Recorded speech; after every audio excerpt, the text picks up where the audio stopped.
Kata ke karake ke uha me pawhare.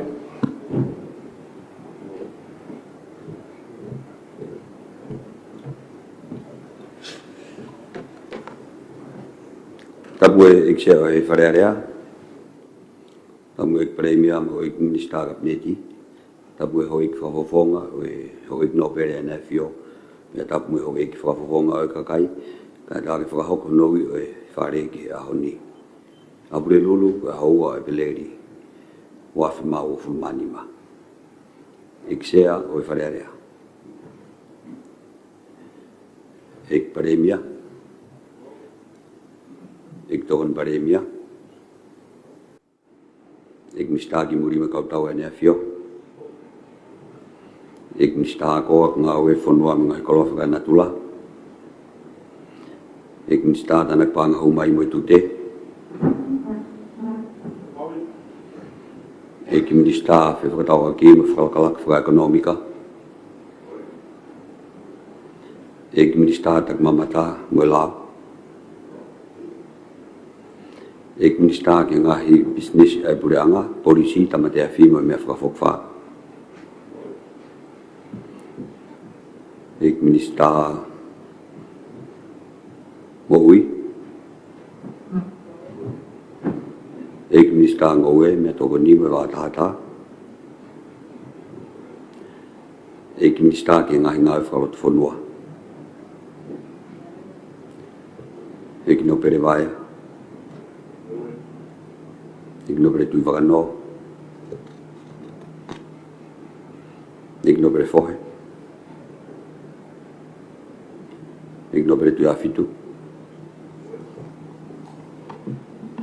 Ek no pere tui lakepa. Ek no pere tui hangana. Ek no pere nuku.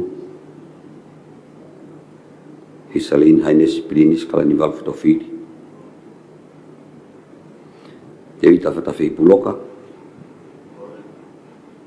Seas o whakiwa whalau sawaren. Tursi Elaine Day. Johnny Clutton Paetayon. 17 Tomo. We was a light of life taka. More tunuku. Sami kuita vaipulu. Dia moske ladu. Matau me fihui. Se o korge to e whaonga mua. Eki no pere tu la kepa. Eki no pere nuku. Dia moske ladu. Se nga tangai dari ui. Poki uku mawini uku. Poki mea tomu me eki nista ako. Ki hoko te poki a watau me fihui. Whakakane whalau ngāui ki toi lau. Mea koe hoi me mipa koe ki tari mahu nā ui. O koe tui ngā mea tomu me pe eksea. Ngalawito.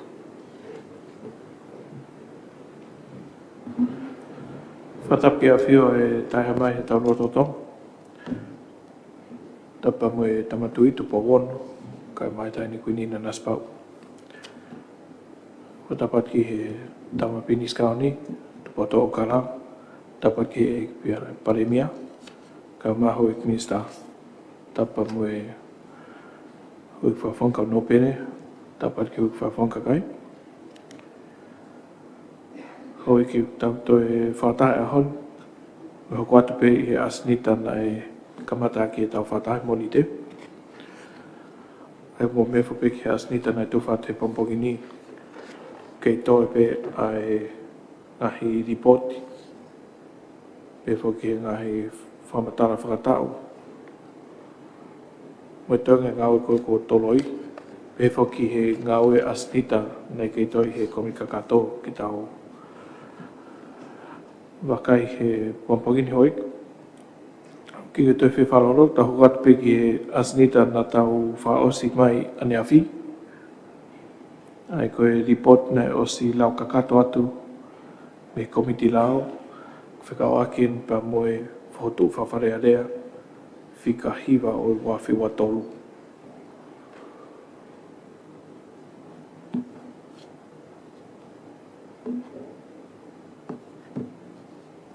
Ko tō whatonga hi ko e report ko e ni kei whamoon mai peki ai e sea komiti lao me tau kuosi. Tokon pare mihe au ni. Ka te kei tupe whangamari heni ki e sea komiti lao rotonga. Ne whakakato mai report ko e ni. Leo kore peki karake ke tuwake ai tatau o fotu tutu ni mātua report i komiti lao ki me ke hoi ki. Whawhonga wawatanima sea komiti lao.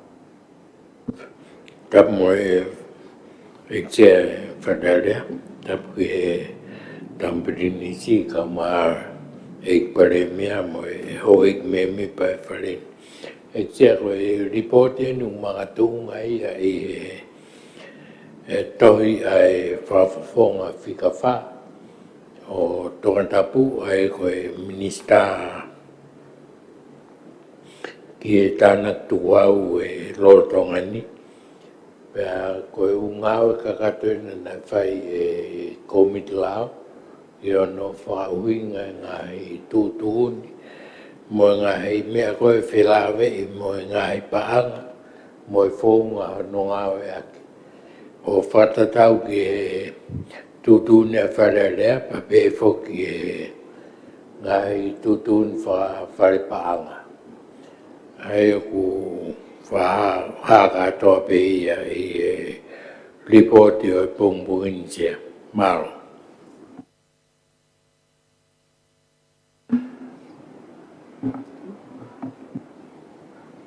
Te kati karaki ki te lau mai i fotu me reporti komiti lao. Ui pe whamanat ke ho e kiki mo patau paroti. He pesfitu ke whamapopo mga fotu. Ino whamapopo ko kakato ngā komiti ki. E komiti ki fotu whawharearea whika hiwa wano watolu pe watu ngā fotu e komiti o ngā peheni. Ta whakaloma ki tari e ripoti whika walu wano wawha komitu ma ke lao. Loma ua ki whakatoka ngai ai tūkunga whakalao o ngahi mea lere motu a. Ko mea lere ne whakataua ki ai paanga ngahi office whakawahenga koe koloa ia ai wharearea pe au tukuange ia o whakatatau ki tūtūni Malungo full mawha o ngahi tūtūni ai wharepaanga, Treasury Instructions. Ko mea lere nei whakataua ki ai paanga tokoni whakawharearea, o kuhoko ia koe koloa ai sino whakalao o i tokotaha kore tokoni, pe whakatatau ki harea pau, kono tukuange, o whakahoko ia i he hiri hawhi mahino aki ai tokotaha kore tokoni mo e ofisi o i wharearea. Longa tolu, ke toi wakai e ngahi tūtūni ngāwe ai ofisi o i wharearea, o whikau aki, Mwe ngahi koloa ai office o wharearea o kauai hangahi mea lere. Mwe ngahi whaunga ngā aue ki hono tukuange, dispose. Loma whaa, ke area i e whotu wharearea whika hiwa, wanoa watolo. Maluksia. Ka ke karaki ta paroti, koe proto ke tari ai reporti me komiti lao. Whahamanima.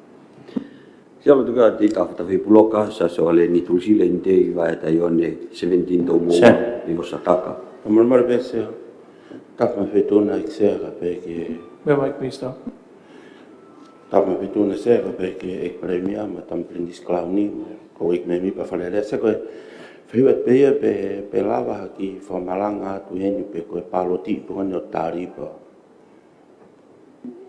Koe tau paroti o tari reporti komiti lao ke whahoko hano areai ho whakotu.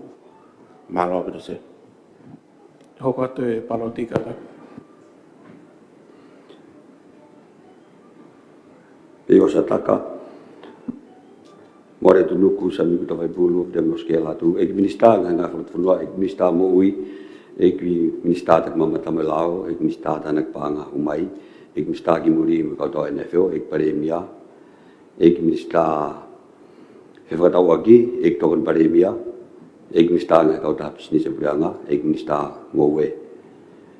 Isalin haines plinis kalival fotofiri, ek no pere tu hangana, ek no pere tu afitu, ek no pere fohe, ek no pere tu vano, ek no pere vaea, ek no pere tu kepa. Sea u loto koto ge ho ek ni to fulmaon.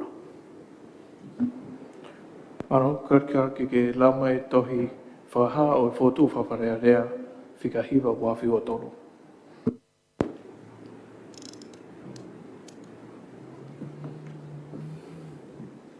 Toi whakahawa fotu whawharea rea, whika hiwa wano wa tolu, a tolu fulmataha a kosi wano wa tolu.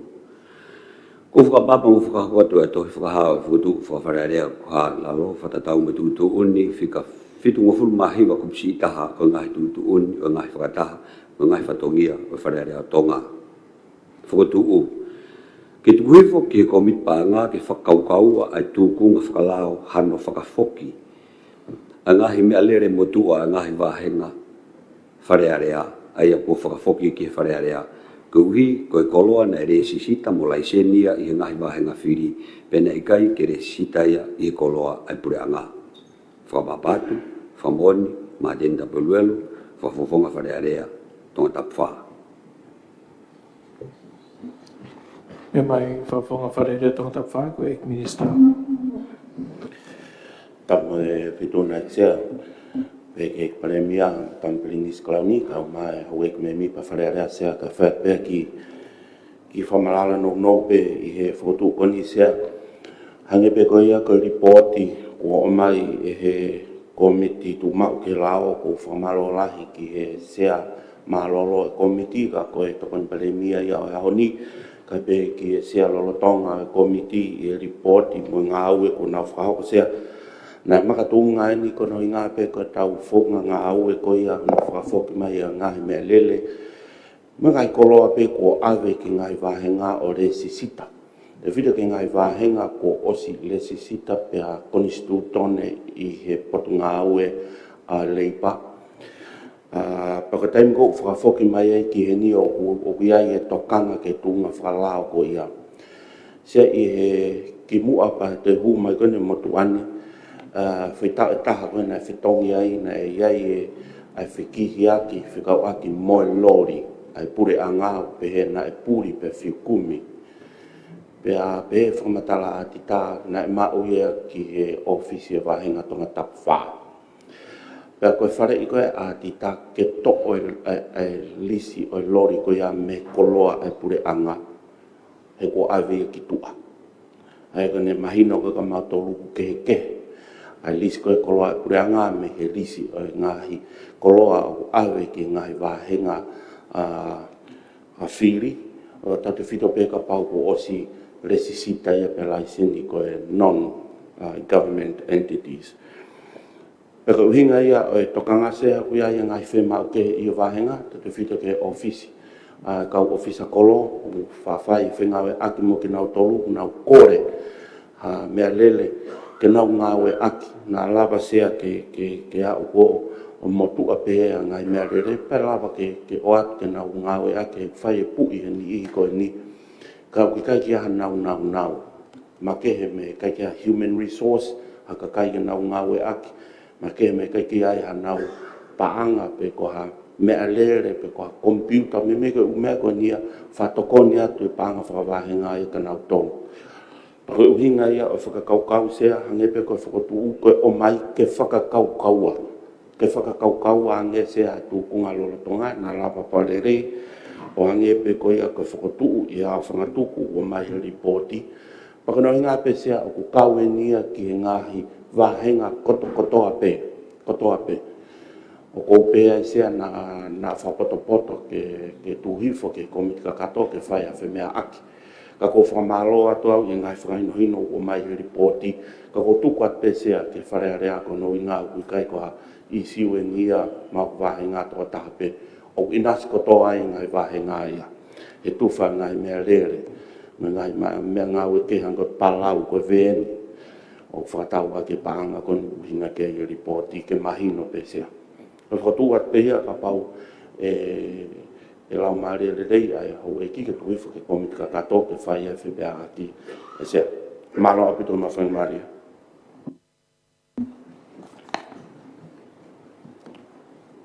i koe whotua ni ku ge popo ke tu hifuki he komikakato. Ko ke karaki ta paloti ko toto ke tari ki tu hifo e fotu tutu ni ki komikakato whahamani ma. Kata ko ek no pe tonga tapo me mai. Tapa mai ek se kore rea ma tampinis ka ni. Ek pare mea ma ho ek kapne tinga pe ho ek fonua ga ho ek fafonga. Ko e fahoa e se kono nga ko koroa ko ni o mai fafo mai I he kau fafofonga o fale rea tonga. Pea ko koroa ko ni ko osono ngawe aki. Pea I whahoko mai he Mr. Customo na ko whainga maari ke awe ai koroa ko ni ke ngawe aki. I he ofisa koroa ka umaa fuke pure whawahe. Sea o whai tokanga ki ai kono hinga ko ua I re o gua ai whonga o whai ki ai whamaa pōpō o I paanga ka umaa koroa ai whonua ruaki. O ko whai whamaa pōpō ia whakawahenga ki he wharerea toa. Oa, whai whamaa pōpō whakatoa ai whonua ki he ureanga. Pea I he le pehe whai kai tokanga e ksea kono inga na tuk whakawhotu mai pēni I he wāwhi honga fulu. A ngahi wāhenga koe ni honga fulu māwhi tū. Pea whoki ki a kinau tolu, ai paanga ke tokoni ki nau tolu. Nai kai ke mau e monu koe ni I he pure whawahe pia moe ofisa kolo. Ka I he ne mau koe ni I he kau whafofonga e honga fulu māwhi tū ka umai hau eiki au kune taki le wai a tūnga koe ni oi whiri kai umaa ki nau tolu o kuiai ai pure I koe whakakolo kai umaa whawahenga. Pea whai ho haa ki ai e ksea ko hono uhinga ko hai o mooni I he whiri pea mwe pure whakawahe pea mwe ofisa kolo. Ta ulahi ai whanonga mai ai pure whakakolo I he marumaru e ofisi paremia pana hiki hake ki he ofisi e punungai ngai whalotu whanua tau toi whafoku be ki he ofisi e paremia. Koe mawhai o ofisa kolo mwe pure whawahe o kuhe ek minister koe paremia. Koe mawhai koe ki he whawahe ngā. Koe ho oi kia o whafofonga I ho whare. E sea, o kua e paki ia he. I tari ui. O kua tonu ke aha mawhai, a ho whare ki he paanga, pia mo tari ui ki ai, pe kua tonu ke whafoka ato pe ki he pure anga, ki ne whai e tari ui koe ni ai whanua. Ko hono uhinga, ko to usi I he whare lea tonga, ai whonga tari ui. Tari ui peke whituona, kai toku ai pure anga ne whamao popo. Ai panga hu mai ka mai panga tufa koe ki tua I he tūnga koe ni ko hoko ka me mi pai o whareni koe ka kai ki nau maa wahenga pia mui ka kai o kuna ulawa o whuake hangai whamatara whakapaanga tāo peia pia mui whare kai tuku ai pure anga whakaluku fua koe uhinga ia o whai ai tū e ksea koe ngā o whai whipakpaki he pia koe uhinga ia o tui maha ko mea he whafofonga. Tonga tapu whaa, ka ko ia whoki o ku minister ki he customo, o kui ai. Ai tunga ko ni pia e whalalahi ia. Ai tunga ko ni he iai e tahimi ia e uiaki ai. Ai ngahi wahenga whanua o tisi, ai paangaia ka ki nau tolu, o whakatatau ke whiliriwa ke ea, ka uma whoki ngahi tuunga pehe. Pero kaya le wae tokanga sea, te nau tariwi nau toke whituona, kai tukuange ai pare mia, pia moe pure anga o kui ai whakaluku fua o mawhai. Ko ia o whai tokanga koe ni, ko hono uhinga na whai whakaukawia ke tokanga ai ngahi wahe ngā. Ka kui ai whepaki heni a tunga o paanga, pia moe whai to tonu ai tai ui ko ia o tau whakawa ko ki ai e sea pa whai ai tokanga, o whehe ngahi mea koe ni ke o mai mua, a whakaukau le rei pa mo tāo ke ka hau e whanua. Mālo. Se. Ko whapapalahi ki mea koe e no pere pa kui ai whuke mo oni ai. O kai mo oni ai o kumauhanga o whakapapai pe tauki. He ke tuu pe ia tau koni stu tone ku kabineti pe wharearea pa whamauhanga. Aia koe mātu ania i wharearea, pa koe pāanga ni o tu whamai me wharearea. Ka koe ni e hau eiki. O ki ai e taimi o whengawe aki ai i he lea volo whakavahenga. Whape whatatase. I he konga ki mue tau kosi se, nei o mai ai e whetutaki pia me he potu ngā ue mia. Ko whetutaki whe mau whakavavawe ai kau ngā ue me vahenga tonga tapu wha. Whe mau pe i loto pe whi ahoe nima ke mau hatoko tonu noa se. Pena kai ke tukuia ke whahe potu ngā ue o mia ke vahenga ke kumi i whakavavawe. E ui rewa whakataha pia me kau ofisa kolo. Se, ma whakataha me potu ngā ue.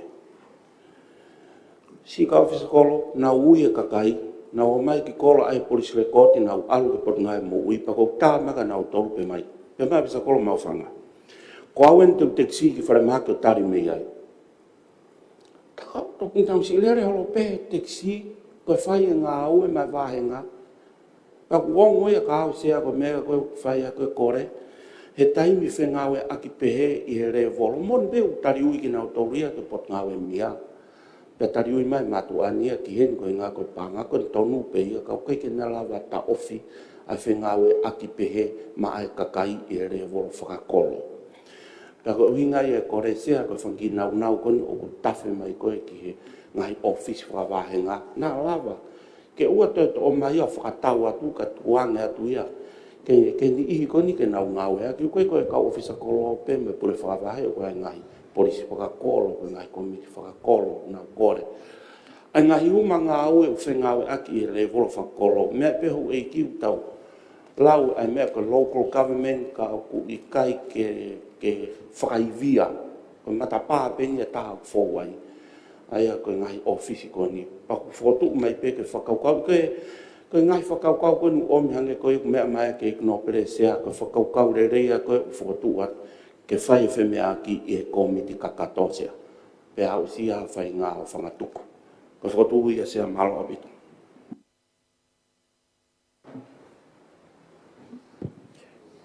Wawatani me mai. Tamu e sea, tawat ke tama mo e hoi ke whare e sea. Was whakamahino pe ia i he ripoti. E lava pe ai whaungai ko ia, iha whelotoi mo e ofisi o e wharearea. Kei māuanga pe ia i tia. Ka pau toi whemau a mea ke, pe toki ririu a ngai tūtuni, ka koe whaunga koe he taimini. O whau pe ia i area pau, tūtuni ngā au e mo e wharearea, pea moi vahenga. Pau mau be ia se au koe ke mo vete ia. Pa koutui, koe pahanga koe, ainu ai whakavahenga. E tia, nei talu mei tuai, nei kai ke ai ha mea pehe ia. Nei uhinga hono ai, koe lahi a ahi holo koe he uwahenga, o palo mesi ai, e whai e moe, pēr koe uhinga pa ngā whakatatau ki harea pau, koha whakalaka, e tuuloa mai kakai o i wahenga. Pēr mau pe ia, koutui pe au ia, ka pau te tau mui pe he tūtoni ngā ue. Mau pe ngā ue ia i tia. Wheongo ngoi, ai ngā ue ko tō peu whai, kai ki te tūtoni mau pe kita, pau pe ke whakangong ke whare, o kuia e area pau nei whai ai ngā ue. Pa koni kuas whamahino pe e ripoti sea. Malo. Aise, kita koni tono pe poin waka. Tapu mai whetuna ekse, pa tapu mai tama Prince County, ik pale mea mo e ho eki whaere atonga. Ko tuka mea koku po ke tuiske komi kakatoka, ko e mea koku mea ke ripoti koni. O mahino fokia ko umelere ko whakatau me panga ko e ofisi. O mahino ia e fōu ia ke umea koloa kone pura ngā o ha Ko panga ko melere ko ai ko melere uhinga kai fa ko nga ko melere ko fa ko fa ta wa ke si fa ko melere ai sea ai wai u pe ka fa fonga ko mo no pe ko fa ta wa ke ko pe ko fa ta ka community pe ko ha lori pe ko ha sa tolo pe ko ha pe fa ile vai felo toi mo ofisi ko transfer ai ke community ko alo ai pe ia ko ia ai ko una pe ia ka ke to ko natula e me alere con ko as con ko o imagino ko felo toi be mo ofisi ko loto ke ave ben ko ni ki va for no afe ke na wa ke uta ke na u hamo ya ko felo toi mo ofisi ke transfer ai license me me ko ta pa ko ma ko winga ni ke me alere ko ngawe aki pe mo tu ko pa to ki me ka ke ko ki to ni pe se malo Hector Pamia. Malo se ko o mai fo ko ni to hi launga ko ni ko ai ke ave a me le e process ko na pure anga ke ave ia ai ke tenta ba le mai no mai ke fa ton wai he ko uhinga be he ko ke pure anga ai ke fale ale o ke he pe fale ale ba mo ni fai tutun ke pa anga o ku ne pe ke fai tutun ai ke he ne nga we o ka wa nga office va nga ko me ko toka no ke ni ko ni o mai foki i he uhinga ko ha me fa foki mai ka fa ofa e ngawe e fanki vai ko ne tu ko se ko tu ko me ton ke tu ko foki ko mit ka to na ya ta foto ke review fa le e me ko me foki mai e se ni ti ke fa ke ngawe ko ke ha me ngawe fe unga ya ke fa ya ke ngawe te ma to fe ngale ma ke fa tau ha me ale le ya i he pa anga ko ni o to o mai ka tu ko nga ko na win ko ke pe na pe he ngai va henga ko me ai e to ko ne pu ya nga ke pe na sfai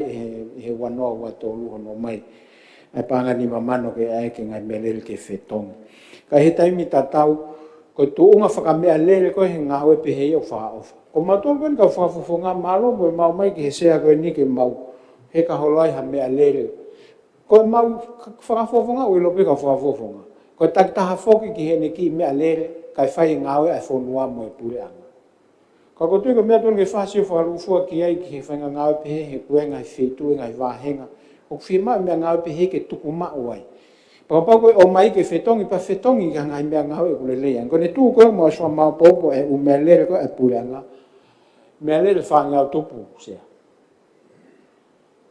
ko e ka ko na sai ko le mo tuani he wano wa tolu ka pau kwa ki me alere spea pa mai ki ngai va henga ke fai ke nga ka ko tu ko mo fin ke fra ton me record ko ni ke ma ya osko ya ka pau fu la he me alele ke potungawe atu ke potungawe ko na fu fe ma wa ka pau fu la he ke nga fa pulanga e pau ke tau ki wa no patseti mo utu mo ka fa ka u ya o mai ha o me ale me pulanga o transfer o to ka wa pulanga transfer ke ngai va nga ke fa ke na nga ka ko tu ko men ke tu ke ko mi ka to ki tau ki vete ange ai na ko nga hi me ke tau sio ke fa le ri ke tu nga ku ai ngai va nga na fa nga nga ko no fa ho ko ai me fi ma nga ko ro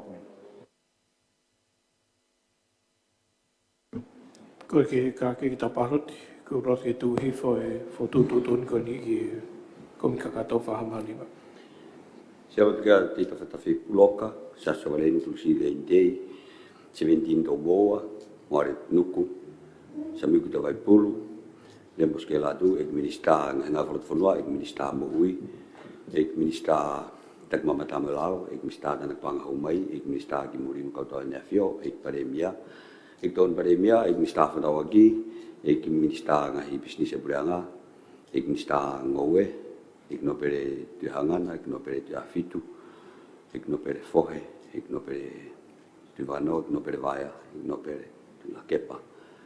Se o loto ke toko o fulmator.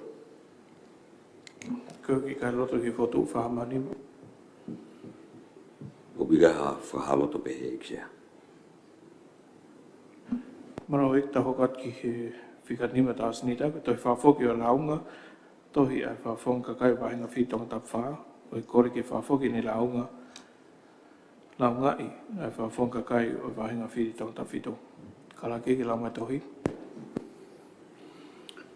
Ko ni fo aga ho wo fu ma fa ti se ma wa no wa fa ek no per ho fa no ek se fa re tonga fa re no wa fa ek se a fa foki e go la nga e fa fo fonga tonga ta fitu ko fa papa mo fa ko tu e to hini a ek fa foki a ek go la nga i o fa fo fonga tonga ta fitu na bol pi ven pi kal ai na tu tun ke tu hi foki ko miti nga to ton a ka me mi pa fa re pe privilege committee o ko ko fa mo atu i fa hala nga we ka hange ko mea i feituna ko lo to taha ka me mi pa o timi na mau po ke pare mi afiri ko dokta Aisa ke valu ke mau tu hifo ai fai te ke ko to ape ta tau ai pe ka lava ke mau luta e mau felotoi mo nga e fa taha ke lele fa ka lu fua mo ma o lu nga ngi ke ka kai o tonga o ku kau e gurea he koloma inga taha o go puke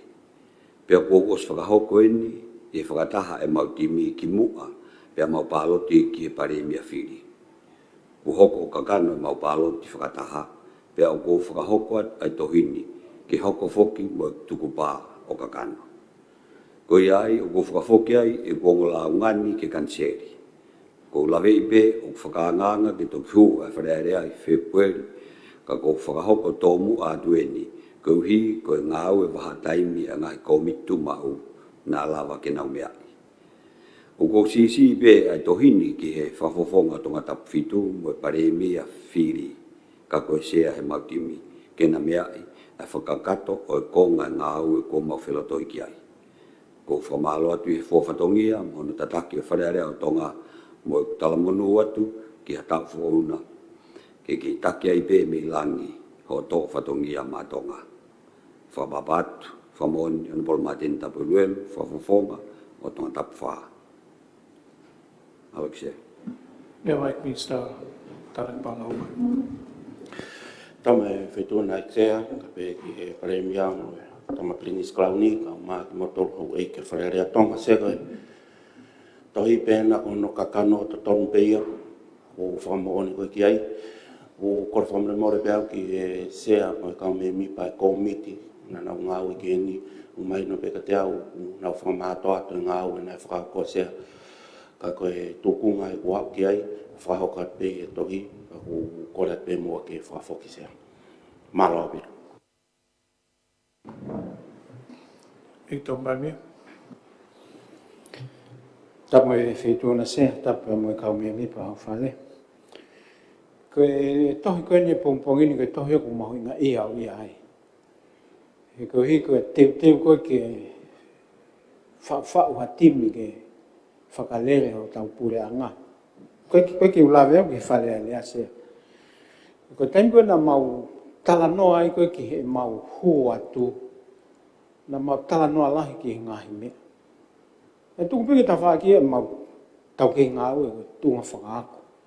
Ana mahino ka ki mau tolu, ko e mau wō ke whakalere ai pure anga, ko pau ke whai e mau ngā ue, i he loto tau ataina mo loto lele. Kai ki u tala noa au ki he whafofonga, o angi kai ha mea. Ko e mea penia na e angi ki hono lau maali e, ke hau mo whakamore more. Ani whai pia tohi tau ataina pia, o mai pia ke wheitu unu. Kai ki tu whamega mātolo. Duk mau pe mātolo u tatau ki mui. Ka ku mau tokanga mātolo ki he whanonga whakataha. He kai te mau o, mos mahino lau ai wholofola. Ka kui ai ha o whei lau ki he otua, e tuku ia heka ke ulaki whoki koe ko kau ngā api. Anu ke mo whalelei. Anu ke mo tālanga. Ki ha mea e langa hake. Hei kai tari ha whei lau ia i ha loto o kai ke tau ataina mo ata. Ko anea whipe. Nā tau hange ha fu loto a o nofo ai. E peke o ki whehu i peke e te kon pare mea pa te tari. Whino no be. E ko hinga koe loto le rei ka pau koe loto le rei whetuna. Ke a se nita he ni ki he ri aki ko ni ko he whare area. Ai o ke loto le rei pe ko ke tuange mo ia. Me fai mini ko ia me pe ia sea. Malo sea. Tu be ai te mea koe ai te mi hoko ia. Kau whai atu au ko tau ako naki i he mea koe ni tau hinga ki ai. Ko e hake ki mo unga ai nima o ku atata mo e loto o ku maa. Ko mea ena e nofu mo e pare mea. Pare me whiri a koe ia. Hei kai hau ia mo hatimi o ku tui fio e whangakosi mo e whangasipi. Sai pege ki toko ni atu whangasipi mo whangakosi. Hone tali reipe. A pepa feitona, tapa ke tama piringisi, tautoa mai hoi wharearea. O pare, o pito ton pare mia au. Kai ka me e tai o hake wharini, te ke tai mea ki olunga o mea ai. Mea ko nina o svea pa os. Ko pehe ko au o ko loto tau ataina taha. Pea foi la unga ki tonga tau fitu. Tuku pe au e pa tuku ai pe. Koe tu te mai tohi pe ia. Foi la unga koe foi whakamana mana. Ka kou tuku pe au i tua pa tuku ai pe ia. Koe tangata ia. O whabaya tuku aho ako naki i mautolu. Ka tau hoko atu amua ha tau ngau tau wene tau whare area. Ta kua o sia ho e ki. O kia taimi mo ke ki mea hamu api ke osi ho u mea hamu api pa ke toki mea mai ki he ki whare. He koe taimi peke ke mea mai ke no ako naki i mautolu. Kai mo peke feituna. Malo toko. Ko roto tawa taina. Kei o te ho haa au. Ko hika hoko atu au ia. He ko hika mea mahui ngai ko whakahoha atu au ia. Hea mahu ingat no ko at ke feituna ke tukua. Ua tāpe se ka poku kei ki whanonga tahai pra me atu ki tua. Kata koe no pere. Kano pea ke sea. Tau Tau pai fea sea. Me whapiko. O mau whee unga mea gani. Ko hu ki o ki whati peiti. Me taim ko whawhoke i launga. O tau tari whawhoko i apa tau hoko atu. O ki ka mea nia ke tau toi whahaloto ai. E ho kore ke tau hokat ki he tau asnita. Se ka nei ki o mai fu e mite hongo fu teke os. Mai o atu pe ni mau toi ho taha. Mea mai. Se o pau peke tau hanga ako ne kina tau mo ui ki kāta ki mo whamoe mo. Nā te tō taka sisu e ki ai. Ko whe e pure ai lao, pe pure konsenisi. Aho ni a sea. Ko whe mea e pure. Ko whakawhawha ia he tohi tau i heni mo he aho ni. Ko e lau maari e mea. O uka pehe ko e kabinet whewhena mau miu mai mo whekai naki. Mo se pore pore. He maua hatonga lele. He mau ha whale a lele ia se ka pau ko tau atu ngā. Te peke, te tari peke te toko dia. I kai? O se kontau no. O lo tonga hoko pe ia roto kabineti. Ke pea ito ke lawa he pare mea tau whiwhikuna. Ki ke ilu whewhe ko ke kabineti. O ilo i lo pea me he tua ki loto kumu mea whai. Pea kabineti stāia heru nao si mea mai nao toluia. O malo hea ke whituna mo whitu i loto he kabineti e mo mea whai. Ko e mea kui ko e whakawhine mātua. Ke whakawhine mātua mea ko tāku mo Tai mea ku tui mōmua e ka kai tangata. A taim pehe. Malo hoi ki o se ni te taha. Ka hokat ki he whika ono e tau asnita. Ripoti o e mawhakataha i he aho tau taha o Sanwari o Awhiwa Nima. Kore ke karake lau mai tohi. A tok le lulu ono ma asuan wa Nima. Lot whafanua i ksea wharerea tonga o fisi o wharerea. I ksea. Di bot whakau mwe ho ik me mipa o wharerea ni reak whakataha i atol mo fulmataha Sanwari wa Nima. Na whakataha wharerea tonga i atol mo fulmataha Sanwari wa Nima. I hiripe e tariui o e aho koia. Na whakahoko he ik tokon pare e mea no poltok tāta nela riko hifo fus mālohi. E ne launga ki he ik sea ko uhi ko ho ik me mipa ne nauriak whakataha.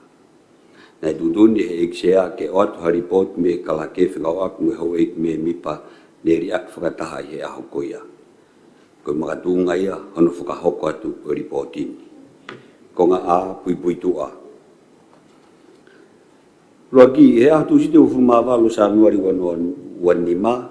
Taimi o no tolu fulmano PM na whakahoko atuai ha email me he kalake e wharearea ke hoi me mi pa wharearea o tonga. Koe whanongonongo me he whituuna koe eksea o wharearea e whakahoko e whakataha e wharearea o tonga he a ihe hongo fulu mātaha pongpongi o a whalai te tolu fulu mātaha sanuari wanoa wanima. Ua, na whakataha e wharearea i a whalai te tolu fulu mātaha sanuari wanoa wanima i he tātaha pongpongi o whanatau mo e whanongonongo. Ke whakafuakawa i hoi ki minista o cabinet fo o, kai pehe ke whodutu fo ai hoi ki me mipa o ngahi komiti. I whakataha ko ia, na riak whakataha i hoi ki me mipa e toko walu. Tolu, na whakahoko e whemea aki whikao aki mui kawingani. Koe taha o ngahi whakamala ala na e ohake e whafafonga whikao e hoi ki no pere o tonga tapu, lotu i wakano. Na e tonu ke tok whakataha e wharearea ki a ho no, kana e whakatupa ke e whakataha ia ko ini. Wha, na e tutu ne whituna ki whakahoko tu haripoti o whakaauliriki a ngahi poak ko ia na e mau. Pea ke tuwhaia i he whakataha hoko ke mea kia i ai whare. Pea e toki kōrerewa ki he komiti ki ngahi totonu mo ngahi monu ia ai wharearea. Ke nau wakai i hiri hano tepire i ai report whikau ak muini i ne poaki. Ko ngā e hou eik me mipa ne riat whakataha pea mo ngahi poaki. Ni mawhatatau ki he tohi tariui o e aho. Nei kai mau whakataha ai hou eik me mipa e toko walu aia ko ngina tolu eni. Lotu i a fitu whawhonga no perifkau laki wawau. Lotu i la kepa whawhonga no perifkau wawau. Ona polo Johnny Clutton vaya taione whawhonga kai tonga tapu walu. Ona polo 17 tau moa whawhonga kai tonga tapu hiwa. Ona polo Vivosa Light of Life taka whawhonga kai o hapai hongo fulma tolu. Ona polo mo are o tunuku whawhonga kai wawau hongo fulma wha. Ona polo vria mo skela atu whawhonga kai wawau hongo fulma ono. Ona polo vatau me fihui whawhonga kai niua hongo fulma fitu. Ono, koe hou eiki me mipa e ua na whakahoko mai e na poaki. E na poaki i a tohi. Aia na resisitaia he office o kalakure o anga peheni. Tā whakaloma na polo Vivosa taka. E poaki a hou fulma fitu sanuari wanoa wanima, ta haua tolu walu e fiafi. Pena e makatuunga ni poaki i he ni folawat ki Amerika whakahoko no simo i lelei. Kai pehe ki ki whatongia whakawhamiri, e tok whok mai e ahu o fulma whakawhepueri wanoa wanima. Ua whakaloma lotu la kepa, ahu o fulma hewa sanuari wanoa wanima, hongo fulu wa whapongpong, pena makatuunga e ni poaki e ulolotonga i Amerika i whatongia i pe tok whok mai i maasi. Fitu, koe hau eik me mipa e tolu na whakahoko mai e nau poaki i a e-maili ki kala ke pure o wharearea o anga peheni. Tā whakaloma o polo Johnny Clutton vaya taione ahu o fulmahiwa sanuari wanoa wanima, ua tahataha e fiafi. E nei makatuunga e ni poaki hina e lorotonga i Nusila pehia ke whakahoko a Nusimo i lelei, pe e makatuunga me heola o sivi ko ia ai taimi e whok mai ai. Nei whakahoko whakataha mai a e-maili mo e tohi me e tokta ai sake takau o whapapau mai ai whia mau. Ke toki iha tuunga whiunga ke ngā aue i e aho nima o Februari wanoa wanima. Ua whakaloma, ona polo mo are o tunuku. Aho tolu ngofulu sanuari wanoa wanima, hongofulu whaano pongpong. Pena makatuunga e ni poaki, he kuni lorotonga i Nusila. Nei whalau ki whakahoko a Nusimo i lelei kai pehe ki ono whatongia whakawhamiri. Longa tolu, ona polo vriam latu, aho tolu ngofulu sanuari wanoa wanima, tahataha taha nima pongpong. Nei makatuunga e ni poaki, he ni kei Australia. Nei me atu ki whakahulo no foha ki ako. Konga malu, koe me mipa e taha ono polo 17 tau moua, nei whakahoko hanga tonu angepe e ni poaki ki he kalake pure, i he pongpongi o e aho tolu ngofulma taha o sanuari, makatuunga i he ni apsia whakawhamiri. Nei whakahoko atoi pe e kalake pure e poko i ni ki he eiksea i he pongpong tatau. Hiwa, ko hoi me mipa rewa e ua ne te ke mau whana poaki. Lotu a fitu pe mona polo watau me fui. Hongo fulu, o whakahokot a ripotini, whakataha me ngahi whakamatala whakalahi whakapaki, i hono whapapau i me ngahi rekod, ai wa te pire, ai wharearea. Whapapatu, whamoni, Gloria Poreo, kalake pure, wharearea tonga. Pano kalake. Hoi ki mātonga report koe ni i he foto ai ton parimia I aho kona whafokawa e hoi kini staff o pe foke whiriri o aki. Ai ka me mipa koe ni wharea rea. Ko ripoti ana hangi pe koe na o whahat he aho koe ia. Te kori ke karaki ni whai kiki mai ai ni ihi koe ni ku nai poaki, mutai poaki I a whatako ia. Ko ripoti ni ko soat pe hoik. Hangi koe foto koe ni nai o mai. Koe hola tau ngawe uope. Koe tau whatonga I report koe ni, pe koe tau tuhifu ke komiti ngai to tonu ki hoko tana o ngawe ki ai. Me mai ton pai mia. Malo se, ko fa malo pe ki kala ke no mai report ko ni ko report ni na fa amo ia ki o mai. Ko ki u la vea pe ko hala o tonga ka me mi pase. Talo blere mai ki faleni mo e kusio ki he mea ko ta e whakamahu I ngai ai whatongia ki he whaleane. E ka me mi ba. Sia koe osi pe koe ho pe he tau tolo I e whaere tok whanongonongo. Kamata mātuku ia. Ki he ngahi mea tau taha pe ia. Pakusai pe ia sea. Mātuku kau hoi mista nau whanau whatongia I he ofisi. Kau whafonga nau wakai nau ngoe anga ko nau ngahi wahenga. Ka koe taimi koe sea te ke ui ai ho whale. Ka kukai ke ai ha uhinga whiunga. O kui ai ho tūtūri sea ke tau tea he koe talangata ai nia ki ho whale. Sea, koe aho e tolu koe na ke talaki a au ea ko whiunga. Tu ofi hane ku whakawawe mai me muri ko ho o ui ho whale. Koe ne mahu inga ki a te au a ete I hoto sea I he aho koe o whai ai whale alea. Sea koe mea nai ho Sea ko whatonton be sea. Whatonton be ai ton parimia. Tap mo e me mi pa. Kara mai re kuputono ua koe koni stutone sea. Wha uhe whare area ne lao ngā ue. Wha ore vai whare area ne tutun ngā ue. Ka mea kupua fitu ko pau ke mau e me mi pa kutoa pe ngai whakata whare area tuku ke ha me mi pa kutoa sea. Oi whare hane poa ki pe mama. No. Ko ai ne ke tau toi o mai o toi. Ako foto tau se ke tare ai mea koe ni. Mo ko tanu tau hala ko. Oso whatonto lua. Malo ko fai koso whakau ko tron paremia ko sea whare area. Ka toa ngai mea koe ni. Malo se. Sea, koe ai koe mea ko tokangat kei koe aho koe na e whai ai koe e tau I heni he aho koe ia. I he tawha koe, koe kau whakafofonga me tua pure a. Sea koe pehe koe haho poa ai mea mai e kau whafonga me tua pure a ma kau whaafe, ua puri a toko walu ia. Tea koe ki whatontonu sea. Koe whatontonu sea koe ngā koina nei tok mea mai, nei tok lau mai karake nei poaki. O kia e tau tūtūni kia e. Koe tamai ni koe nei tok osmaranga mai koe kua fungi ai tai nimsea. Ai te nofo e te mea te maranga I. Toko o whai nei no pe I mautoro mo si whao. Walo. Sea o kou I heni au I he talangofua ka kato ke whetūn. Sea ka pati ke mea ki he uhinga poaki, koe mahamahaki. O ku tau ka hakakai mahamahaki ke nau iho whalesea. Totonu ke whakahunga ke konistutone, ka ku ke mahamahaki he koe ke hau ki heni.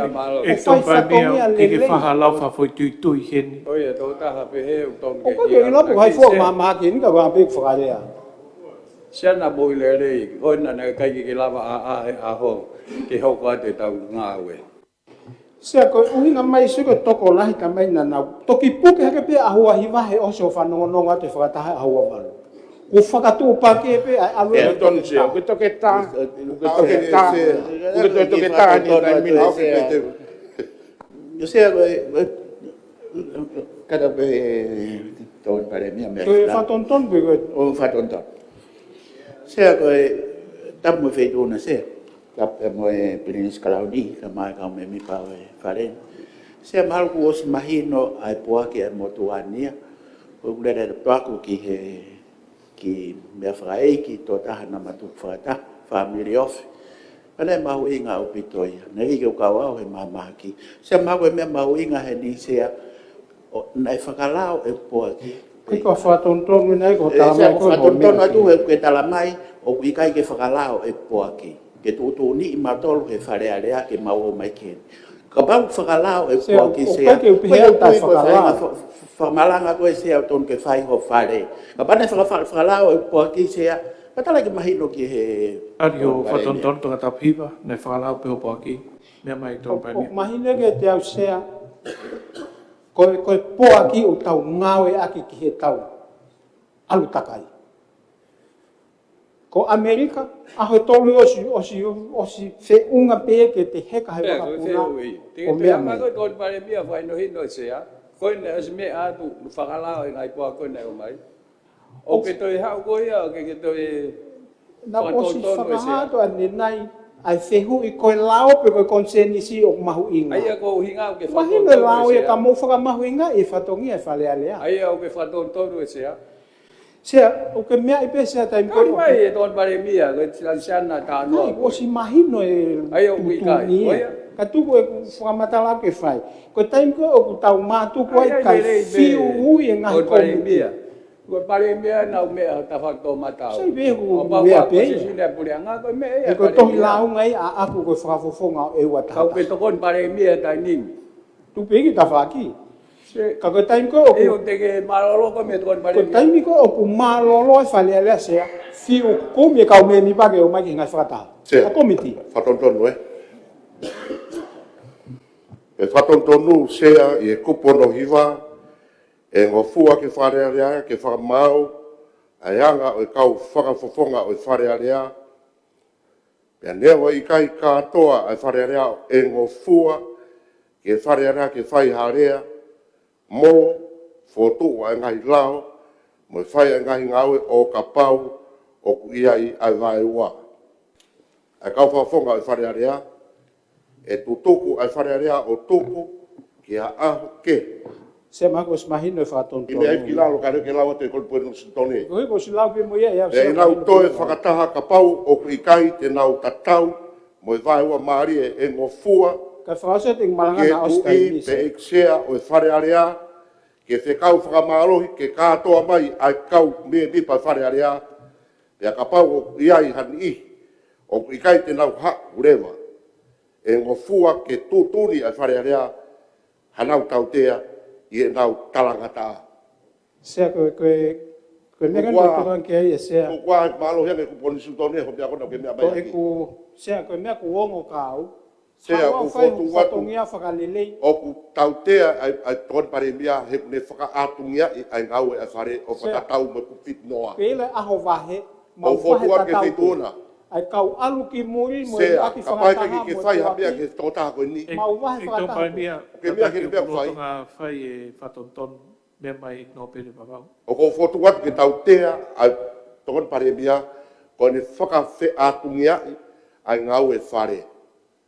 Ko kupe ko stu tone ko o mai ai whatongia ke fituna. Ka pau ke mai vai wa. To o tolu pa ke tu ni lewa ku mau talanga ta. Ai ni he kau bebi pa. Pa ko fotu wa leksea. Whatatau me ku fit noa o ne hanga o whakafe atungia ai ngau e whare leksea. Kau whakase tau sea e kunga kai hoka te Mr. Polisi. Sea na kau smea mai ka te au ton ke ai tau pia mai sa. Whakakia ke hei e ai ngā. Leksea. O fotu wa kona ko spopo mai a tō tapto.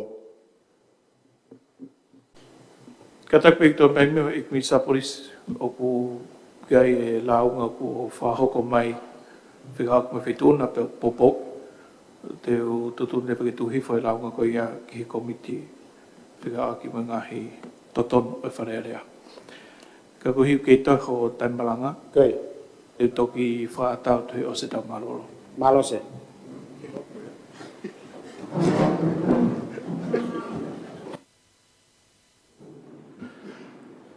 Maro e ki tore me whareu kei to e taimi e tō paimia. Malo se kau whao se pe ku malanga nei whai a ke ngahi whamao pōpō pe koe ni. Waki sea, koe aho koe nei tau i hene, na wongo i lahi. Ai whakafotunga na tau whai ki he ho eki me ngai whanua muri e nau māu hene mo kakai. O koe ke kakato ho whare hene. Pako mea nei ongo lahi ka te au se. O koe pe e ngahi taimi u tau pe sai ki mama o pe he koe ulo tonga lele pe whale. Ka he ngahi kātoanga pe sea ho whale. Ai heni ai kau whaafonga nai whanua muri na tokoni mai ki whanua. Ki he ngahi mea keke. Kai ke ngatai na heni mo kau whakawhi ke. Nga nau uta mai. Ki he whale alea o tonga. Pako mea na ongo ke motuani, pako mea na puna hake pe ku loto ai pe hei. Ai whakawhotunga ai whale alea hange ko tuku laloi. Ako mea pina utua ke a wea sea o eke. Ki e whetu una ko whewhua to e ngai aho whare. Ko e ngoi bia tau ngā wese. Ko ke uhi ngai e ke, na ke kua mana keu e risi mai heni, whainga na ke nau i heni. Sea ka koe mea na e ongo ia he aho koe ia. Kua tō lalo e tōnga tau whale i he tau ngā uepe. Koe pe ngai taime tau ki whai ai poa ki tau mawahi. I koe talu me haua whanau ve mamu e mahino. E iai ngahi li liu mo kātoa ngai whai. Pako mea pina o ngohe a koe ia. E ku tōhi whoku loto. Koe tau whakawhotu ngā kō wesi. Kono wa sea, mahino kau ai tō tāko tō pe waho no alanga mahaki ke poaki ai. Sea ko ngoi lahi au pito e taimi lahi ai lea mai ka. Sea ki whakatontonu pe. Piko whea toi kupu i lao o ku ke maranga mai ai e tukon paremia. No wen kon ko se mahino mahi. I he tau toi tutuni me kon istutoni. Ko whea ko toi mea toi longoa mai ki ai. Mal. Sea ko whamalanga toi me kon hahe li pōti. Sea ko o ko haa apina ka kai ke tau mo uile lei. O ko asi mai pia sea i he ngahi whakataha e ngai whakawahe ngā mga pia ke tau i mo ke tau mo uile lei ko tau whatongia. Ko au sea ko tō kanga apina ke mo ko alo siuto o e tau tau tau. I taimi koe ko whainga maali e. Ko alo whamasino ko alo lue. Lele. Ko e hengeng tō nako si ko hui o ngopo ngā ko pule. Muma ke tau o lue. Asi mai pe toko wanoa. E kau ngau toko nimangi au tupu. Sea ko tau whatongia tau tau ke whai ki whanua e whai a kia sino mālo. Pana whawhakau bete mi, pe ko hamea nei nek ton ke whakahuia ke konistu tō ne ke hoko ia, ko hatutu ni pau. Ki mua ke te hoko a kantiteiti, te sivi, te alu sivi. Anton sea. Ke whea mea me koe ke whakanawhala i tukon paremia ku whai se. E whea unga. O koe mea whaka-admin ien, whakakonisutone, whakalao, whakatoi tutuni. Kei whai ma be malanga. Aria kake aria maulotu ka tuha malanga i whare arean. Tano tau hala. Sea, koe... E tau pamia ko tari whatontono a toka tapalu. O ka pau kia hau whatontono ki he tau lao, pa ki tau whahu mai ki hau lao whangang. Koe poini hoko sea, o ko wongo i lahi mea koe ni. E psio ate ke kau whaafofonga ni, nau ki voi hono whanau whatongia. Nau lau e ngahi li pōti, pe nau tuku hake heni o malanga. Tuku e ka nau lere ko nau ngai wahe ngā, whai e ngahi ngā ue ai. O sean koe aho koe asea, tau ke wahe tatau pe fitu mano tō tākoto. Sea. I kore mua ke tōni pare mia whamure more. O kore te whaituna ke tōku a. He kou lawe pēu koe whoi toko whiha pēu uhinga kei, ka lawea ko toa ai whare. Sea sepe ko whaase pēu ia. Ko kore tua ke tōku a whakamore more. Ka pau ko mōngo ia ko mōngo i lawea, ko tui sea mo oni pe tau rota. Tōni pare mia. Koe mau lawea, tā koe nai o mai e ku tohi poaki, lau maa asea tai mitua, i e mea koe nana ke whotu u. Ko kore whamore atu. O te ke kore whamore mo whakapiko. Kau whale a lea, kai tuku mo ke whakaosi e ku malanga. Ospe e pau. Ea, ko tau whatongia sea, ta ofi a whainga ulunganga pe he whare. Pea ka pau ke tau whi whituna, o ke mea i wei toi launga te nau o mai ke whituna, whikau me lahi wholau a whituna. O ke mea ko ia. Tuke wanga poa ki atu. Heu nau lolongo ko heu nau osmea i lere mea ko ia. Ko mea ko kora te ki ta ofi. Sea, koe ki ha he tohi a koe ni e mea koe malanga ki Sea, o ke mea ko e. Tau fia ko tau whatongia sea pa kau ki kai pa tau whawhisi ko toa me sea ma whakapiko.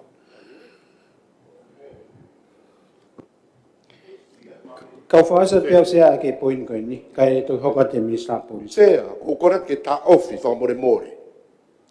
Tu kuā he koe na ku os mahino mai fotu na mai fa fonga. Sea koe whanua tau atai nai. O tau atai na ko mai la ke ni whakangata ta ofi whanuan. o ai noa ia e ka peti o Tau ka pōpula he pure kovi sea. Pōpula ka kai whanua he pure kovi. Fonua fo o wa ka tu tau fonua. Tonton e minister polisi. Sea, e tau atai na lau ke nea whioni. Mo lau ke ka hu e tau longoa ai. Mo lau ke ka koe whare area. O tau atai na ia. Sea, ko ate whakau. Kala mai he kupu. Oi, mo me Fitu e koni stuto ne. Kupu fitu e koni stuto ne sea. O mai kupu fitu e koni stuto ne sea. O ta whāru ta osi mea ki tō Ata au pito pere aia. Ka. O ta whāru. Lau i kovi. O ta whāru. Sea. O tolu pere. Kai ko whatonton e minister polisi. Meu ki raro. Sea ko whamanatu ki tonga ta valu. Ko au o ko minister polisi a tai mino wai o tonga ta fitu. Minister polisi pa e ka te whehu i tau mai ia prima tiua e. Mariwanai. Pea ko kuhinga e Kai ke ilo ha mea. Oi, o meu ki raro. Ko whātātu e mea aki ko hiu ku mō tata o meo mō ngahi whakaukau mō ngahi poini. Pea o whango fuhe ko ni stutone ke o mai ke lak mai ki loto ki whahano are ai. Mea pangu ko mea whamalang ki ai e tōn pare mia o ngari o sia tō lahi whare. Pea o ku ia e loto mamahi pa ko lau ngai. Na tuhi fo lau ngai ki he komi kakato. Ki he komiti ngai totonu whare area. Kau ki hoko atu ki whamalanga e tōn pare mia. Tea, whamare more e whituna. Ka paure o launga, te ke tuku pe ke we sia pe ho whare, o kei si e whituna, ka koe tamai whakaluku Ka e pau whare. ku loi e mea tua e tokon pare mea. Pa wai rewa e mawhai he whituuna. Koe ne malanga anaia i he tau mua o i ripoti, mo e whakahoko whatongia o e whareni. Sea, O kai koe tau heni tau toluia ke tau nofo o ai pe ko hai o ku lavea kai sea. Tau talanoa i he koe rerei mo e monuia mo e malaia e whonuan e wahe atu e mi whare areani. Pea ka pau o ku lavea hota. Tonton sea minister. O ai pe hala whanonga e o tua Koe toko walu tangata lavea, loto lavea mo mawhespesi. Tonton wa. Koe toko walu E kana minsta, tua pare meu pia. kilalo, tonga tapu hiva, meu kilalo. E minsta kata, ko tau mono whahume pepa koe ni ke are ai.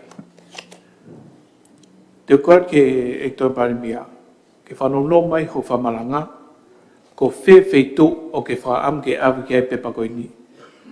Ki mua palau e tohi koe ni, no whahatu, whitu pe ua la awa ki ai. Ulua ki, ko tau whatonga e report me karake, ua ko mo tuku hifo reporti ki komiti ngai to tonu whare area, e tok whai ai hana whotu. Ko whewheitu mo loto ke awi ke reporti, ke tau paroti. O mai ho whotu mo whakaukau, ko huk mātou ngani ho launga. Mea mai tōn pai mea. Koe sea, koe whasa pe ko tui koe tohi pe he nia, ko koe whamoe mo rea ka pau ko mou lavea. Ko lavea pe moa. Ka ko koe tu ko ki ho mou loto ke, whanelei po mou loto he ko tau tālanga pe no tau whare ke mea lelei. Hala tata ki hoku loto o kuia, ha aku wheinga ke tāpalasi ha tā koe ko ia ia sea. Koe umea pene na tokange ai na kore ai ke mai tohi koe. Ke tau hanga mua ho i pe ki tau tolu sea, ko hi ko tau whale. Sea whatou tōna tua Nokon wha. pea ke toho pe koni ke No pere hapa i me mai. ke ton pare mia. Mon pe se ngai mea ko ake pe ku o ange whahono whainga maari mo ne to ton ke mea raki pe ku tui ko poini ne mea ko na ne mea mai aki. Whakalu fua pe ko ne mea na fu ho hapa na uhinga de lao ngā ko e aho wana e whai e ko e tau ne tokanga ke mea mai ka wā mi to pure anga mo ai mea pe. Pe ko tui ku mahino e se. Ko ne to e me atu koe ke pe atu ko kuhai ko maha me tau ka tau pe tau wo si tau ya ko nga au to ta ko o hange te tau alu reva ke whakai ke se ta ya ureva hange tu ke ka fe unga ni mea na hoa ke ai pe unga.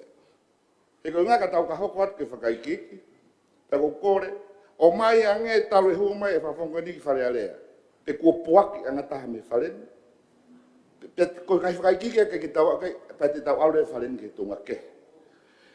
He ko osma ngā na taim koe nā urunau ngā, ko mana pia he pia koe ni. Nā e ui e whare hen, o tohi mai whawhonga ni o puaki mai o rotonga e asteri. Nai kai ka habea. Pea nau apro. Pe te tau nofo o ta ake hake ki poak mo mea ke tau nofo ki ai. O whakahaa ne hoa mo uhinga nai lau ngā ai. Ko ne hoa he aho koe nai whai ai ai puakawa pe koe ha. Koe ngai mea koe. Paku mahino ka te tau tolu, paku mahino ne uhinga. Ko tātā te taimini ke tātā hake he kau mamaha ki tātā hake kau mea koe ke nau whaha nau ngau i whareni. Nofo noa ea, muha mo ya. Te tau whokreo tā tolu area i ke rea mai ka kai koa ke tau tipeiti ai sea o toi lolo hange pe koe. O atu, kore ke ton parewa, whiunga e ku mahino ho haa, pe ku mahino mga imea koe te tau toi hoka tolo oloa, e ka vengo ni ku os mahino. Malo sea? Malo sea ko whamamata ka whotu atu. Pau tuku hifo ki he komi kakatu, le leipe, hoko atu e tālanga. Ka ko tuku te au ia ko maa atu ko osi au ia, kai te hau ku roto ia au. Ko mena ku hao e ki ai he aho na whao koe o katoa na kon ko lava ia. O ko kolfa moima to ignobe. Kolfa moima te imo to he aho. Kolfa moima ka u whafonga kakai. Ko ana be ko ngoi tau ngau e ko amra be te mo fa moima le ai motuan. O fatu. Malosia, kapo se ba tape e Peninsula ni pa pe ke pare mia. Se o ko mahino ka te au ia i sio ko atu e tongan pare mia, pe mo tu ai report ko ni. Ka ko e me eu ni hulu i mai sea. Ka yo fu ho ha au ia ki he po aki pe mo tai mau. O ne hulu i mai ho tau fatongia sea. Sea na kula watu ki he recruit ya kau firefighters. Pena ia e nau fuakawa na ni hanga ko i au sea. Pe nau fuakawa, te nau whaia ke nau tūku i ngata. Nau iwi mo nau malo, ke malu i e koloa e whanua, ui koe lele e tu ipa mai kakai. Pe hikai te nau situa, e whairea na ne whakakakata. Me haui, me he tāmate awhi, ka tau ai pe. Koe kāhinga koe, kauri kurut koe ni sea koe. Koe nau mō i o ku frontline nia he, whainga tāla. Au nau fuakawa. Koe whainga wāhenga au nau mau sea koe hi wafi. Koe mea koe nu hake tokan pare mea ne hulu i mai. Koe whareni, nā kuhanga peo whatoa ngai sea ka kou. Koe atu i whainga maari koe ni, koe uhi ke hulu i poini koe ni, ke tokanga mawahe ki ai. Koe whareni, pe wau o aho e tolu noa, pe aho e whanoa e tau whataha he tau. Na aku iai e whaka amu, hange koe whaka amu, koe whai, koe ngahi taimi mahu ingaia, ke pay attention ki ai e kau whafafonga. Nai mōni au pito, taimua nai whai e whakanofo, na aku ngo e mea e kau development partners, kau muri koe na o matoko nia. Kai hange oku ni whoawa mai tau whare, he kai ke iai, ai kau whafafonga koe, ke mahino koe ki aho pewhia. He fu tau ka kata, ka koe isi uen, wahe tatau ai pe te kei wharen, pe te kei muri, pe te kei puke, pe te kei, o ke kei wahe pe. Koe ku tara noa sea he koe no uhinga, he koe whanua, tau atai nai, koe tau palo pare ma. Ka pau hei kai ke raki whakatafe atu ke pure le re whanua mehe wharen, o ka mata pe mehe tau whakahoko whatongia. Kau au sea he ho haa, he raki hu mai, he whatonga ngai perspective koe ni. Pea ku mahu inga ia sea ke ha pay attention kia e. Sea koe mea koe na kongo i, o peheni ia. Koe taimua na raki hu mai ai wai tau whanki komiti la, komiti paanga. Pa na ku vete au ke alu ke komiti ko tope.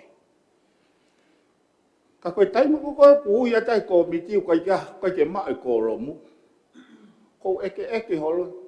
Ka mai mea malu ku holo ki malu e wahe e komiti. Pa koe ke toi whea au hao e ko tōlahi a ki ai. mahalo ki moana ki sai ai ko na ko whakamatala ko na o mau o pehe kai ke vahe komiti kai ke atendi kai kau me mi paia sea ko kau firefighters ko ni kai ke nau toe vahe nau tolu e tai no kui whakavave vave ai o whakatua sea Whatonton. ke whakangata mo e vahe komiti Minista, tō taha pe kule atu whatonton pa ke me kila. Whakatonu sea, o e motu ain fōkiu, whakoroa kiu sea e komit pāanga. Nei whai e whakataha ko i ngā pe ko i ngā hi whatoia nei tūkuange mei wharen. Ana e whiu honoui ko i ngā pe nei mo ua e ho i misa polisi ka o mai pare mia, pa mo e kau tari whaki. Kana i lawa pe o whai whakataha e mai pe kau whafonga me kakai o mai ati da seniare. Ko pe ko hinga ki ai ki minista.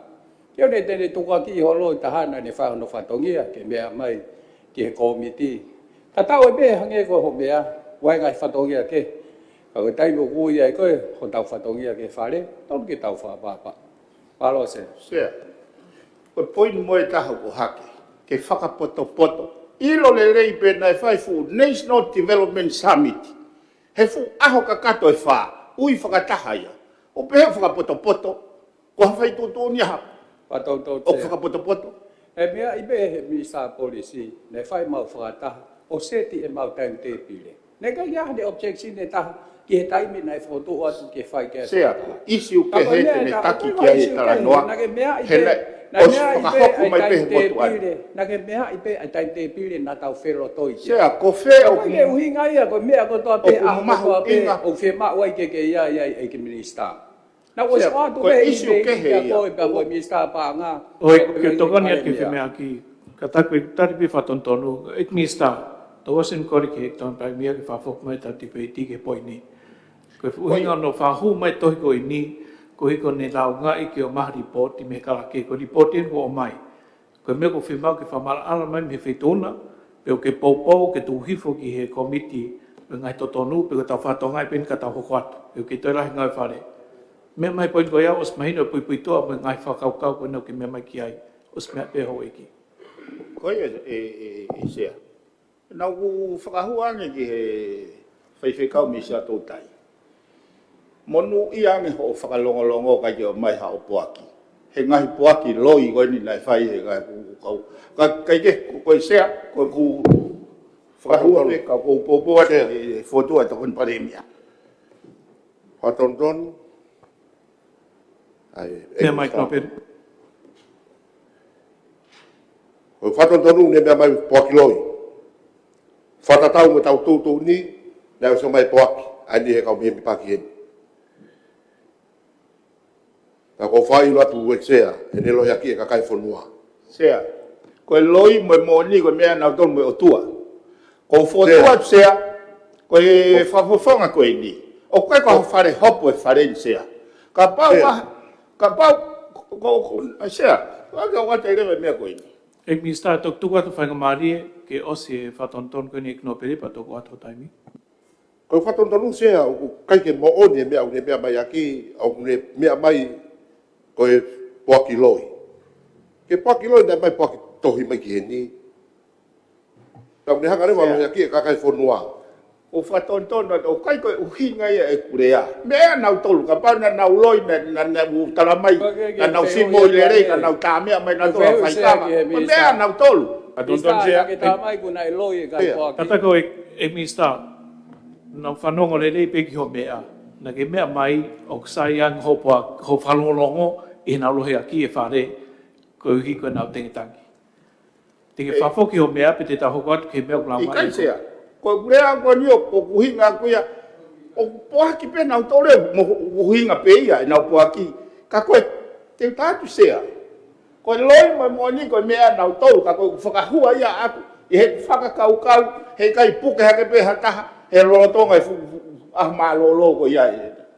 O kai koe kuhinga kuia koe kai ke nau whai mooni ko nau whatongia. E mista. He koe fuakama tau whai he whare, tau whai mooni ko tau whatongia. E mista polis. Koe mea ko ui au ki aise. Mista polis. Ko ui ke whai mooni ho nau whatongia. E koe lerei, moe kovi, moe mala, moe monui e whanua. E mista polisi. Ek no pere. Tukua ho whai teri ha whare ni whamore mora ki e whetuna. O kokore ki feituna pa kokore whamore ka moa loa. Ta koe uhinga ia ho motu tamaki ke kai ke hene whare ke whakalangi i moa. Koe whahinga tō whakakawatonga e O kai kato kawatonga koe nena mea mai he whawhonga tuko ho whai pepe ai i kai au kawatonga. pito koe o mai ki whareni, koe o mai ki harangai. Oi, mo mea ki la, tau whok mai ki he tau poi ni, ulua ki na e whō tūko no launga i e mea na mea ki ai e no pere. Ok, iai peha launga pehe. I o sea, kona nero yaki e whare a kakai e whonua. Sea ko whakatu atu tuku hono mau i taime whareni. Tuku ho I he mea mau taime o tau whanau. Tau te moa mo tau whare mia. Oi, Tuku mo mau e Koe whare. mea ai tau. oi, mo tau, e no pere, mo tau he mormaru e whare, ki ke whaha whekaila aki heni, mo mea taktaha mai ho mo poi ni. Sea. Koe lotu i au tau whai moi. Himi au tau. Ke o mai ha konse nisi ke tau lava hu he taime o gongo tu halai. Ek O Mr. mahino Police. ka te au ia. O rotonga launga i koe. Te uratuka te whakamari ke whawhoko mea ka pai kai, te taho kwat ke launga, ka tau tō whok mai ewa ke whamalanga. Te whakawhaka tau me a ke tu ke tau mau taimi. Ka koe blaua aku he kutui wa aku kai. Sea. Ngon pe blaua Ko kore atua ke feituna ki ke ta ofi mea ko ia ko ke whaha mea ko mau taime whare. sea ku lahi e tau ngā we ke alu ga e tau toka ngā kai o mai mea vewe mau taimi tau moho ko ni O ke ke tau mea ki whia. Sai, Ke mea ki he? ek Mr. Police, ko hiu ke tui mama taim ta whi mea ki, te tu se taimi. Mau Ka taimi awe la taimi ngā ki ha ni ihi o nau whia mea mai ki he whare, loro tonga tau asinita. Aro sea. Oi ko ko whawhoki he ek Mr. Police, pe te kore ke karake ke tō mi he hensati, ai mena mea ke ne nai, ai nei wharo tō ita ki he ni ihi o hoi ki. Tau whok mai ke whotu koe ni he tau asinita, ai koe oku mea mai e tōn pare mia, ke tō hifon ke kon kakato. Ke tau paroti ia pa tau toko kato. Ek no pe whawau, mea mai. E ua e whotu sea ka te, ne e whotu ko ngā ke tau tāri e pe. Ne ua ki popo ia ki moa patau mai koe nei. Koe ai ku ua e whotu, ke tau tāri ripo te karake, mo e whotu ke tūhif ke kon kakato, nei popoi whatoua, ai ia te tau kamata me whotu whamui mui.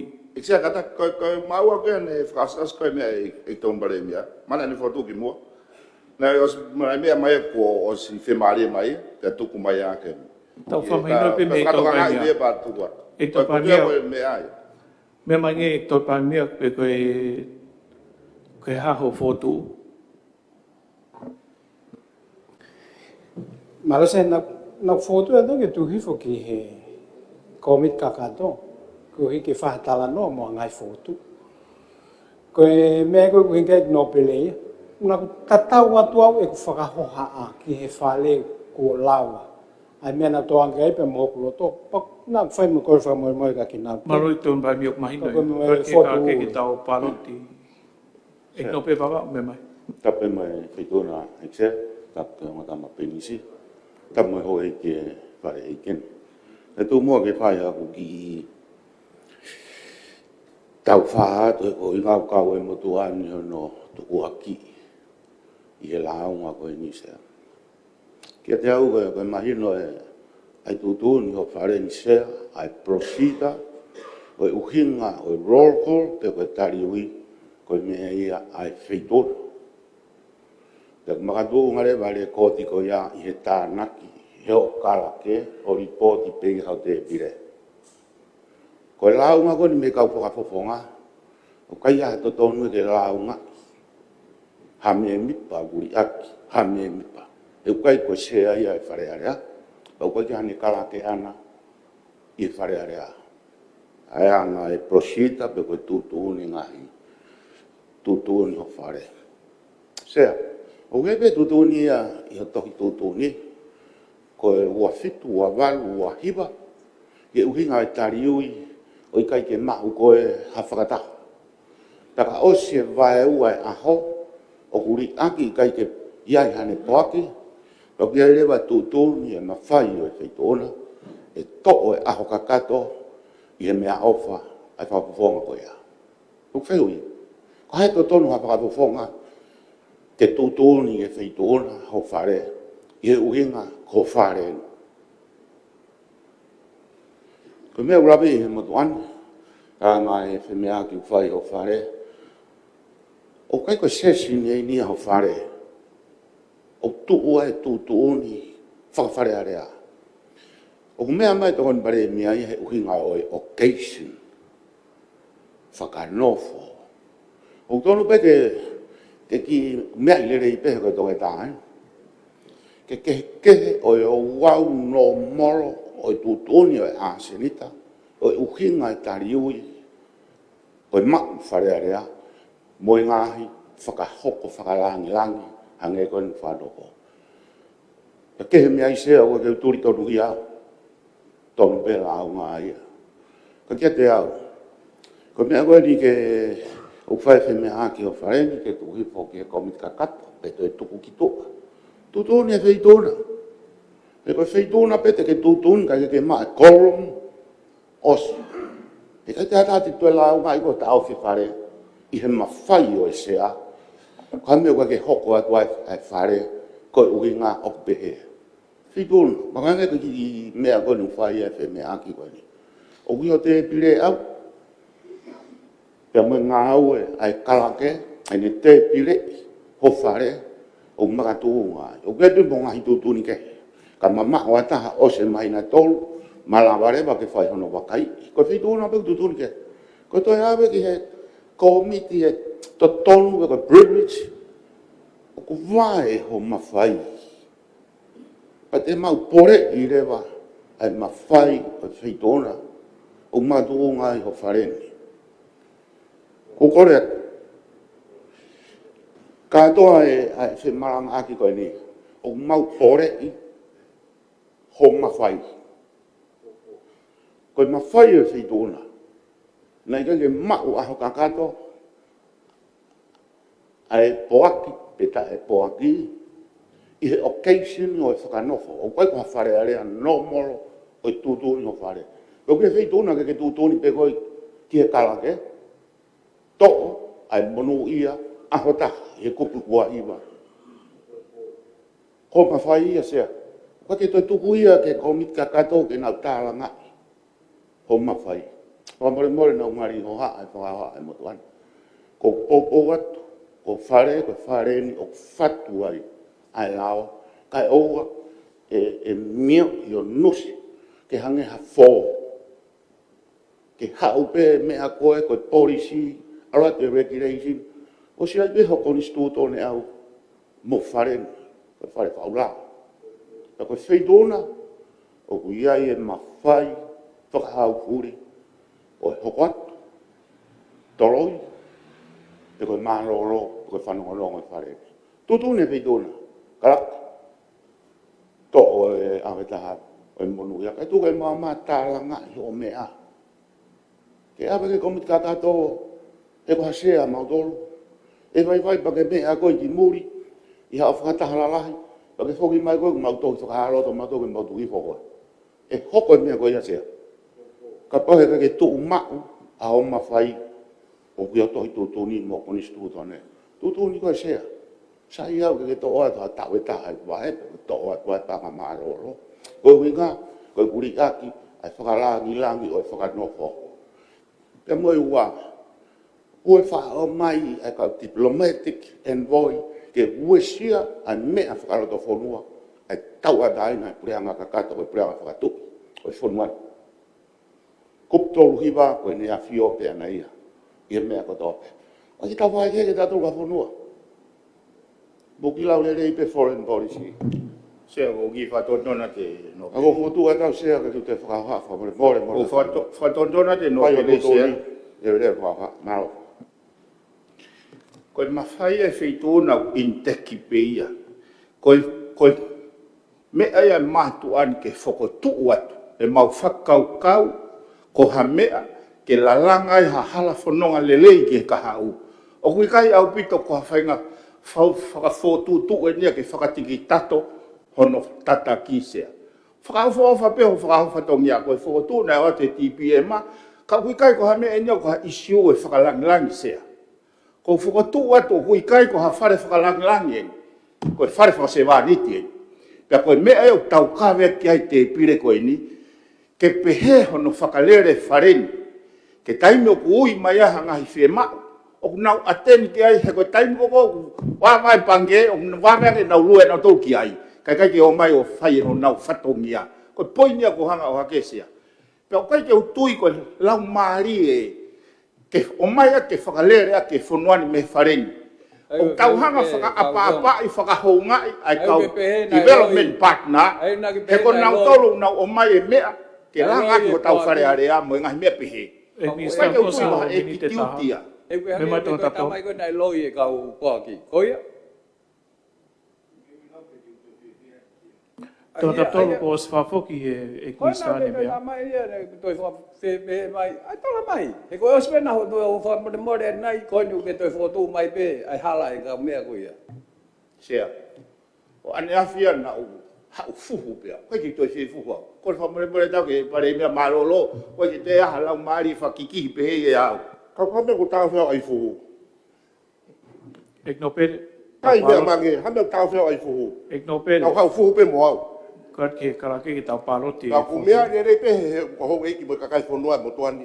Te ke ilo iawa te tama koe ni. Ik no pere ko whatonga ia ho whie fuhu. Ka koe tai paloti e. Karake. Koe roto ke tāri a whotu e tō parimia ke tūhifon ke kon kakato. Whahamanima. Se olo tu kai paremia, ik ton paremia. Ik mista gulum kau tanya feo, ik mista nak pang humai, ik mista tak mamata, ik mista maui, ik mista ako, ik mista sewadawagi, ik mista ngai kau ta bisnis aburanga, ik mista ngowe, ik no pere tu la kepa. Toto ke to ko ngufulmata. Koe pikai roto ke tūhifo ke kon kakato. Whahamanima. Keglot ka te ta fatafi puloka sa soalen tulsi lentei. Vai ta yone 17 tomboa moare nuku samiku ta vai pulu. Dia mi was kela tu. Ik no pere tu hangana ki salin haines linis kal ni valf tofili, ik no pere tu afitu, ik no pere fohe, ik no pere tu gano, ik no pere vaea. Ik keglot ke to hongo ful mafa. Ine peuki ke tāri whotu ke tūhifo ke kon kato. Tau paroti lewa ke tāri ripoti karake. Ke o gloto ke tāri ripoti, whahamanima. Se olo tika tita ta fi puloka sa soareni tulsi lentei vai ta yone 17 tomboa moare nuku samiku ta vai pulu demos kela tu ek mista nga falot funua ek mista moui ek mista tak mamata malau ek mista ta nak bang humai ek mista gimuri moe kauda nefio ek premia ton premia ek mista ko staff ka dawagi ek mista ngowe Israel haines pilini si kalani valf to fili ek no pere hangana ek no pere afitu ek no pere fohe ek no pere vagano ek no pere vaia ek no pere tu la kepa se aku loto ke to ko fulmanima Koe ki kai roto ki tāri. A ripoti, whahamanima. Kei ha whahalo to pehek se. Mano e ki u tāri ripoti. Pea koe, mea peki tāna ke tō eki, eki ki u tāpte e hataha ko uhi koe nau tai poaki mai e aho ko ia, ka te uat peu whātokanga e tai mini. Ka pau mo mama o me tai mwhātai whare area, mo whaongongo mai, e hiri whake ato mo tau tea whatatau ke tau toi tutuni. Oi, ki mo patolo e whare ki he wā, kore atu e mo mea atu whamoko, maha mo mea tokoni, mo whahaki i lotu, mo whok mai mo halau maari e whie mea hanga maari e mai ko uhi u hanga mai tau asni talahi ta hoko atu ki ai. Tolo e whare ki he wā. Di whotu atu peka pau mo loto ki ai, ki tau uruaki, hala pehono tali wharu fua, ko tau tuhifo ke komi kakato, ki toki whae ngahi whetari aki mo e whehui, ki uri pōti takta. Ek tōn pai mea mai. Marase ko tupe kapa ko uhinga ke tau tai minga awe mo me. ke foto peke tu peke komenta ka to pata to kuang ai na wa hanga hi me ai fai ka to kang e ngai ripoti e ko ngai report from mi tahan mi ngai pot ngau pa ko la ve i ok tu tu ki ngai pot ngai ka to ke mai na report ti ko no ke to e i epelel ke fa hu me ke fare o se to pat siti ko tu ma winga peke ta u foto mi ke tariwi ke kakai ke o peke komenta ka to fa ta tala no ke ka to wa hanga issue la la hi to kang ke ata Malose. Ia popo ki foto tau pai mia. Ai koe lipot pot ngā umpat menu a whiwa tolu, pot ngā whiwa tau aki mo e langa whalakalaka, wha ekonomika wa whiwa tolu a wha, ofise pare mea wa whiwa ua wa tolu, pot ngā o tamate a whi mo e mea whawhuk wha a tau ngā wa whiwa ua wa tolu, pot ngā o e tanak panga hu mai mo tute wa whiwa tolu a wha, pot ngā ngā he business i pore anga wa whiwa tolu a wha, pot ngā o whamau anga wa whiwa tolu a wha, pot ngā ngā ue mea tokon ma wākau, wa whiwa tolu a wha, panke pure whawhunua tonga, wa whiwa tolu a wha, po te sino i panga marolo ki tau o ngata he aho tau noa sune wa whiwa ua, po te sino i panga marolo ki he tau o ngata a tau noa sune wa whiwa tolu, pot ngā panga wa whiwa tolu a wha, pot ngā e ako, mo e ako ngā ue wa whiwa wa tolu, pot ngā e ako ngau wa whiwa tolu a wha, pot ngā statistika wa whiwa tolu a wha, panke langa whakalaka o tonga wa whiwa wa tolu, panke pure whawhunua tonga, ke tau ngata e ato noa sune wa whiwa wha, komson mao ngā iwi a tonga, ke tau ngata ki he tau noa sune wa whiwa tolu. U ripoti e tahawalu. Ki mo pata hoka tu te kore ki ek tonu pai mia, mane e ngai ripoti nai kore ke whakafoki ke oa kauhono tu hifo. Ek pare mia.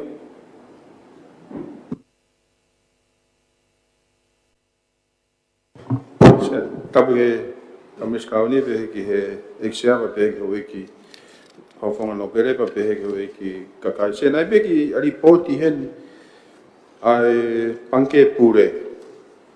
E ua tolu a wha. Fit point hiva. Fitu a poine hiva. Ko e uhinga ki heni he ko hi o ku hao ke hike hei ai report ko ia. Fit poine hiva pa uto e hao pa mune whakamatala fitu poine taha fitu. Ko ne whamatala paanga ia ana ko ku ati taka ku au ton whuke na hao whakataha. Kana tohe ki whakakau pia sea ka pau e ai te whakatoki whakarerei ia he kahau. Ina osi whakawhitutaka ke pulu ke pahi ki he panke pure ke whakafoki o na whakataha i mai pe a ripoti whakapaanga āti ta he koe konga i whamatala whakatau. Ko tu whotai mini una o mai kehe ai. Ka pau e pehe sea ka pau koe mea peu kore ka pau pea ke whakakau pia hen kai oha ke taha fitu ke tatau pe mo hiva. Koe ki potu ua tu e sea, ka nau whaama whakafoki, humai ati ta whakahumai, whamatala panga he nau ripoti whakatau, hako peko ripoti e taha. Ka koe ni ko hao kehe o ngo mea ai. E ka pau e ko hiko tō mai ia, e lava pia ke o whatai pe fit poine hiva ia mo e fitu poine taha fitu na whakataha i taim koe a i whai a whemea ki kei pau tupo ai whakataha lewa. Kai toki toi ngā pa toki te nau whoki mai wha ai peko ripoti ta. O lele pe ke whahoka ngau ko ia he sea kong kakato ki a rei whakataha a sinta fit point hiva mo e fit point tafitu. Koe ke karake ke tau paloti, koe roto ke tari tu hifo e ngai whamatau ripot whakatau ki he komi kakato, pepo ki tutun ki e sea komi kakato. Whahamaniwa. Seo ka ke vita whatafi bloka, sa sovaleni tulisi le intei, vai taione, 17 tau moa, moare nuku, samiku ta vai pulu, le moske la tu, egnista, ka hinga whalot whanua, egnista mo ui, e ki egnista tak mo matama lao, egnista ki muri mo e kautau NFO, ek paremia, ki toan paremia, egnista ako, egnista whakatau aki, egnista ngai business e branga, egnista ngowe, ek no pere tu hangana, ek no pere tu afitu, ek no pere fohe, ek no pere tu pakano, ek no pere tu la kepa. O kulo toko toke o i koe ni toko ua fulma tolu. Mano, tau hoka ke lewa ki whika waru ta asanita, ko report a ahe ke ngahi pahinga whiri. Ko report tēne e waru. Ka pau me whie area i eni he komi kakatou i whaunga tatau pe. Ka pau mo whie mea heni whare area. Tau hoka atoa lewa ki he urua ki report a ahe. Mea mai e tōmpalia. Ke se Malaysia ko foto e pe ka pai tu kuif mo ko ngahi report fa wa hen ma hinga pe ke o ngona ngai firma ngai wa hen ke tu pe ke ko mi ka ka to fa ta la no ke Malaysia se ka ne pe se Mea mai tōtatou. e tam e fe do ra pe ska ni ka ma pa le mia ko me mi pa ko nga report fo ke ne nga wa he nga ko ka pe ke na wa pe kwa nga hi fe hu do a mea ke nga hi wa he nga kai kai pa tu pe ke tu wa tu pe nga fe ma u pa mo to ki me a tu to ki to ko ni mai a pa la wa to ni ko anga pe no tu wa tu ko was mai no pe nga hi li po ti ko na wo so atu tu ke pa wa me ai te fe ma ta ke area motivate Tōtatou ka pau ki whie mea ko report i lau pe ki whahoka ni whare area. Io lava via poco loto che fare sia tu fica ni ma malo che fica to lo che 12.4. pa oui E tōmpamia. se ko tu ko loto ia to la ia ke tu ko foi ke komit ka ka to ko tu ko fare pe ni ke fa ha ngai firma we ka kai e ko i kun nai fo ngai fo ngai pe o tal pe ka ave ke purana ke fa ke anga ka ko tu o fa ampe ka fa fo to la ia ke o ngona re o ia ka kai e fare area tonga i ngai report ko tu ko le vola to ton ke fa ta la noi no tu pe ke komit ka to ka firma re ka fa fo Malaysia Ho iki ko tamko kuai tau foto te tau whokliu ki paloti. Ne ha popo ki foto tau taptoru ki lau peni ripoti heni whare area. tu be pa ko inga ke yo te tau ala malanga pe no fa no me ke ta wa inga ai tu pe pa ko tau meri no ai tu ko pe ke ko mi ka to pa lo se Ka ke ki tau paloti ko roto ki tu hifa asni ta valpointa ki valpoinvalu ko ngai ripoti a hai wahinga ki komi kakatofa hamanima. Se al ga te ta fe puloka sa so len tu si len te ma te one 17 to moa mo re tunuku sa mi ku ta vai pulu Egnista ngai ngawe fort fonwa de moskela tu egnista mo ui egnista tak mama tamelau egnista kimuri mo ka to en afio ek pare mi ton pare mi egnista ko egnista fa dawa gi egnista ngai business branga egnista ngowe no pere tu hangana no pere tu afitu no pere foe no pere tu bagano no pere tu la kepa ik se loto ge to ko wo fulmatol Ko ka roto ki foto fa hamanima. ga fa to pe he ik se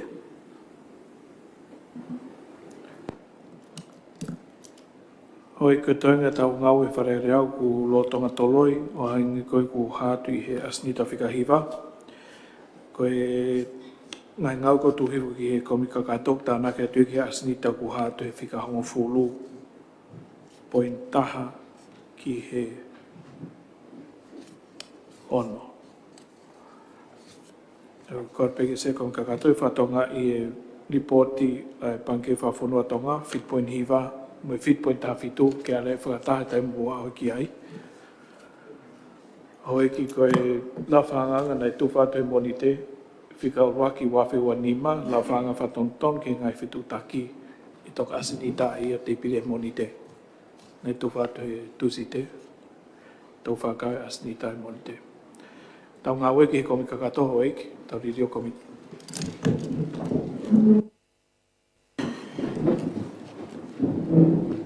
Kapke toa ma pa fita roto toa fita pat ki Tambrinis Kalauni.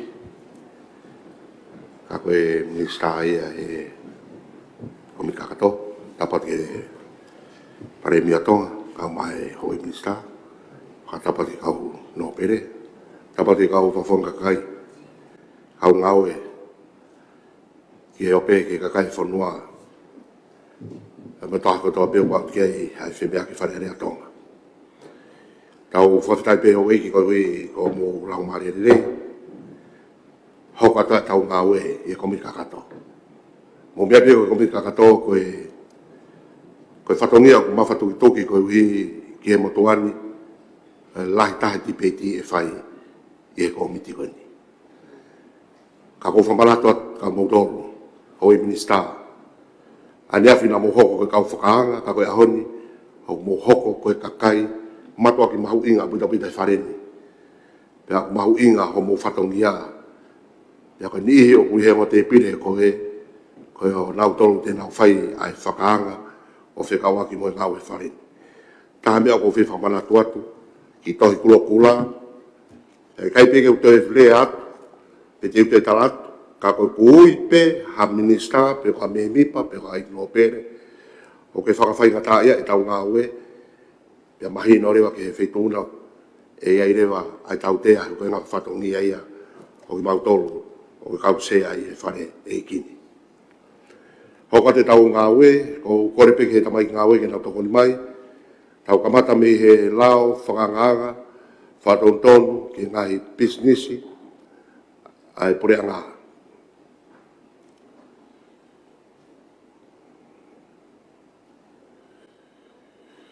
Tō peke u whamratu atu hoi porea ngā.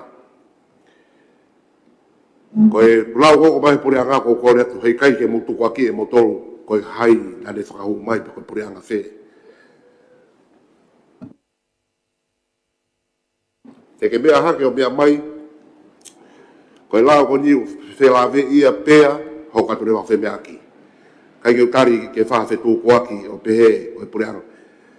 Koe hai adi o unau mea ke pureanga o kuia e kau CEO o kuia e kau ngaue unau o se hanga o whakarere i kotoa e lao mo mea ki o mai ke whareni, pia koe hoka te rewa e te mea ki he mea koe ia. O te tau whetū kwaki, ki ha taha pe whawhawhoitu i tui. Mea mai, ai toko taha o kohana ai lao koe ni sa lao, ko tui koe whetū una mahu inga taha. Ho mea mai ke whareni, mono whakawete vete ai uhinga, ai mea koe ni ko tau whare gini. Sia tamu whetuna ki sia. Sia ko tupe mahalo te tau ape ka tuunga te tau. Whia ko aki peke tau ilo i ai role o hoi minista e whare. O ko tupe sia ke wha mea mai before ke motuani. Ia o tau ki ati ia ku ki o hange e ko lao kotoa pete u e minista. Ko whanau ko mai peta pe ma whetuna ko ure atu. Pea ki toku ai Kawia ni ia motoro ku whemau ke whakama ho mu whetongi, o ko whango fwot ke to o e kote. Ko whetongi, ko lea whaka e kia ka motoro hou e ke whareni. Ka ke mea mai. Koe sea, whapapa pito ke whetuna ki sea. Malo. Lawe pe motuani o ke wha mea mai peke o. Sea koe ia ngai ririu lahi hoko ta whunuan, i he hua tuwen timi koe ni ke whakapapau o ku whahop to tonu ta whatongia whatatau ki ho tau ui mo i mea ua mai. Koe ne sea koe ne tuka tai mini, koe minista ako koe hango whahu maha la, koe minista ia o ona ai lao ko ia. O koe kai ko hame e motuani ki uhanga o whaawa mai mea ko ia. Ka panea mai sea ko si whapa ho wha mea mai, minista la ko mai e, o koe kai koe la ko top, eksia, koe motuani koe Minister of Justice, koe Justice, koe whakatonga, koe whakamau to tonu. Leo whahare se he CEO o ui o hao.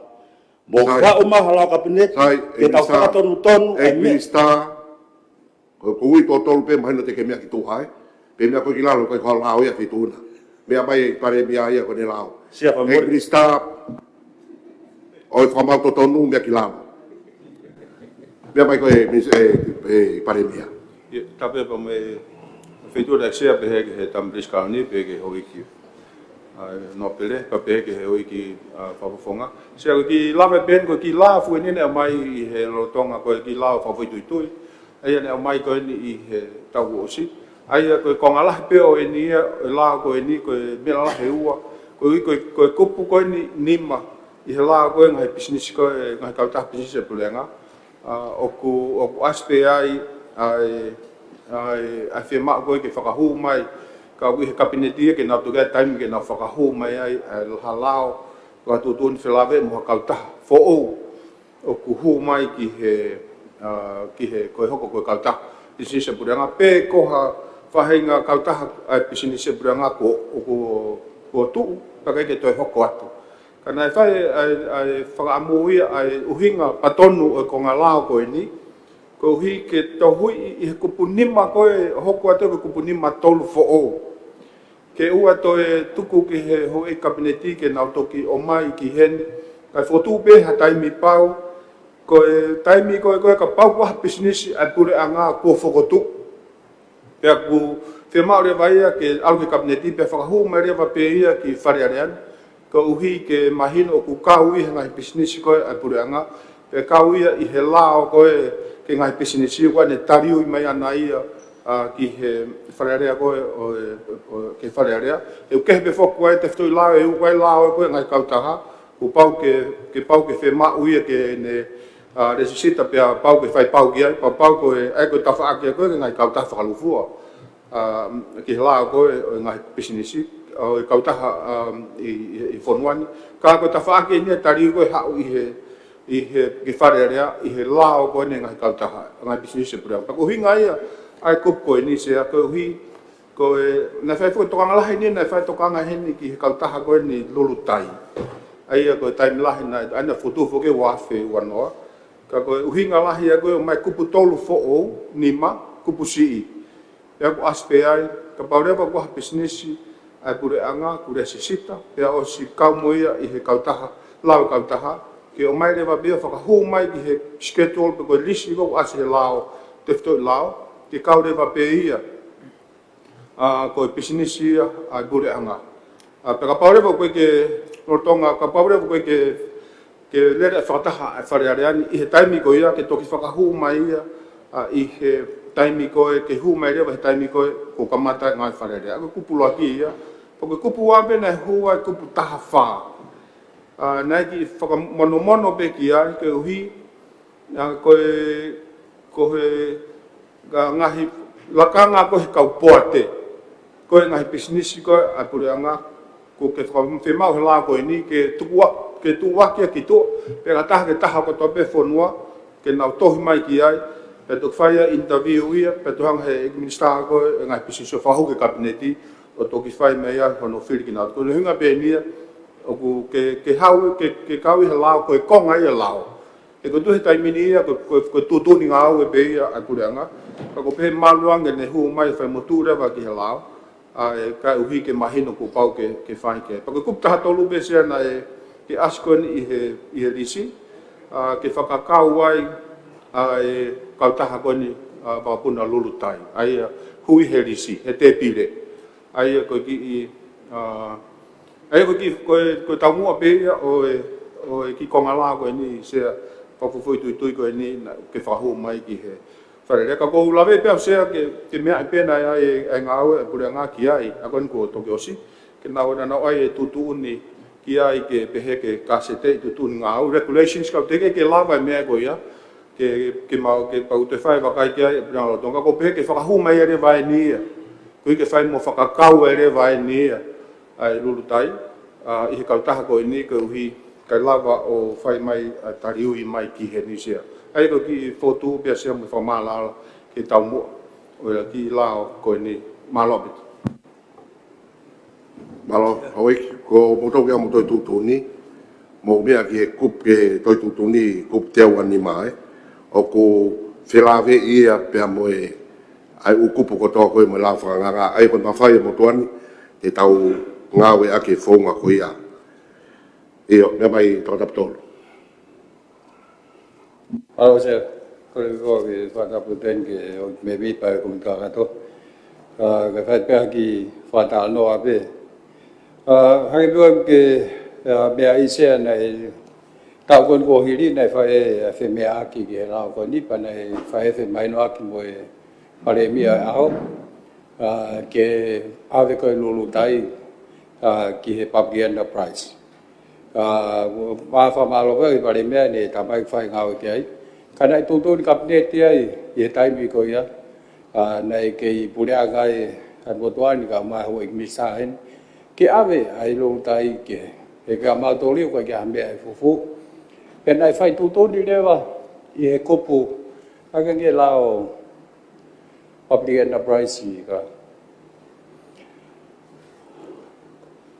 Tia tua. Ni maua. E ngofua ke he minister i he loto kia e kabineti ke tamete i pe tāna kia tu hapisnisi e pureanga ki he te pile. Ai ko lau e nei ngawe a ki ke tāna kia ki e lolo tai ki he te pile ko asia e u public enterprise. Ai ki he whakaukau e motuani mo e pureanga ko ili ko whatongi e ko nei whie mao ko e pare mea aho. Ke tāna ki e lolo tai pena e whakamawhai ia e kupunima ua koe na o e lao koe ke ngahi business ai pure anga. Koe toki apply rewa tau pehe, koe kore e koe ni ke he kuptolu o ka pau e to e fotu ha business for all, pai ala apply rewa ai tolu. Ka koe mawhai koe ni whatatau ke he nima ua, o ki he mirisa, i hono whamawhai e kabineti, ke tamate pe tāna ki atu. Ha business e pureanga ki he te pire. Koe pe se na eswai pe fe mea ken, ka koto e whakamanato atu pe, na eswai tūtūn kabineti ki hen, te tāri ke awi lolutai ke public enterprise, peisi i he kupunima si i ua. Palau se.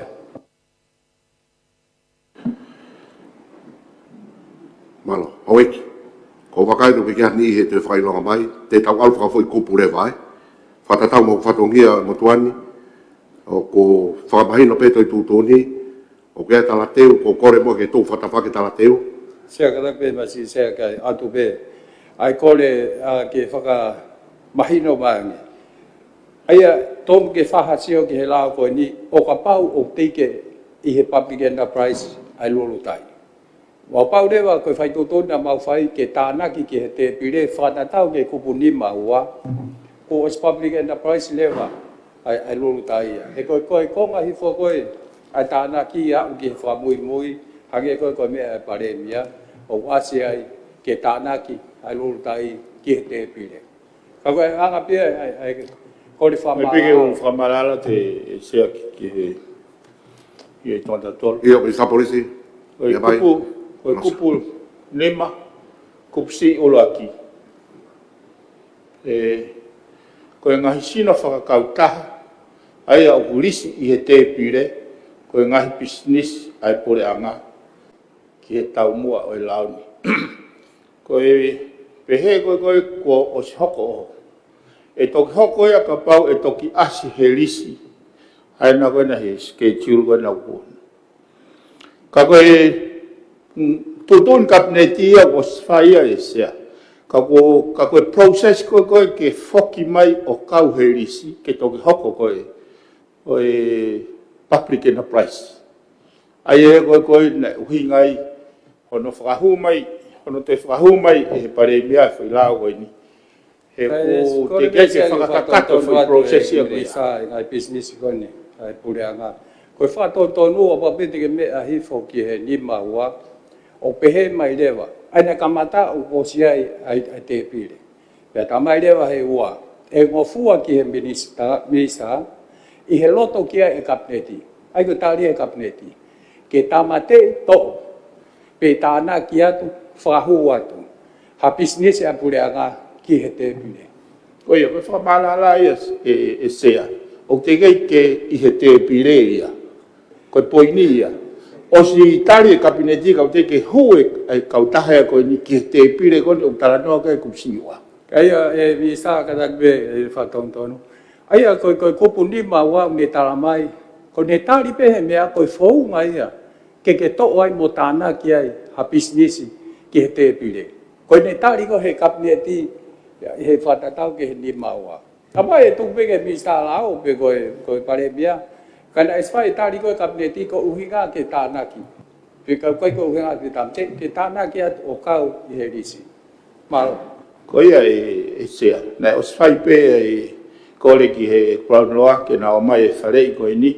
Pe ko os hoko ai lulu tai ko ha business e pure anga lulu tonga te ke asia helisi he schedule ai ko tari ko na o mai ai e mi sta o mai no ka we oi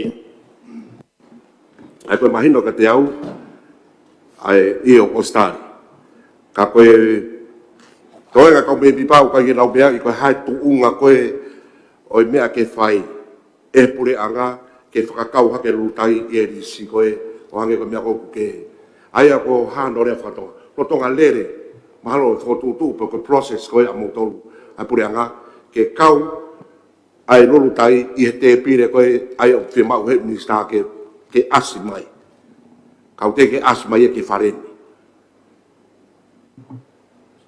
koia e toki as helisi pe toki laure ko osi mahino ke te o ke mau ko process ko au rotonga ngawe ke ai crown law ai he ko osi tutun kabineti pena Ada peke ko de peke misa apa kwa me pe pa te pide mai ka u ko ti mai pe ta ya lai pe pa ko de peke pare mia ke ni formal ala mai hen es fai pe ta no kia pana ta nge ti mo ta di of rahu ki he public enterprise list e ko ya me fu ya pana e fai tu tun ko ya mo ma pe tu tun kabineti na es fai pe tu tun ko ya ai ko fe hu i ni ko fe hu fa lao pe fe u ma ai ni ma wa e ta mai e lava di we te pide e he minista i he loto ki ai kabineti pe ko cabinet decision Tama me sea pa be ke hoi ki wharerea sea koe pepa ki whakamala koe te whito koe ai mono e koe ni koe nimat koe hue tolu fo ou koe uhi koe whika ua o ko tū beia heni e ngofua ke minista e loto pia kabineti ke tamatei ke tānaki a business e purenga mei e te pire koe ni koe palparema koe ni ai mena e hoko koe e lulutai kai peke ai e whakate whito foki he kabineti whē taimi te nau toki o mai ai koe taimi koe ni matolu koe na e whae ai whakamono ia tohu ia ai koe ne potu peha business ai purenga kua pau ke hurewa kabineti o hau ki whareareani ai koe ne ke he ia pena ke hinga peke lulutai uhinga pe moha toi business ke ai ko uhinga ko tolu konga pare mia ki to ne pe fai pe mia ki ge ni sia pa de ne lau ma le kia ko ga pe ke tata ke to ke tau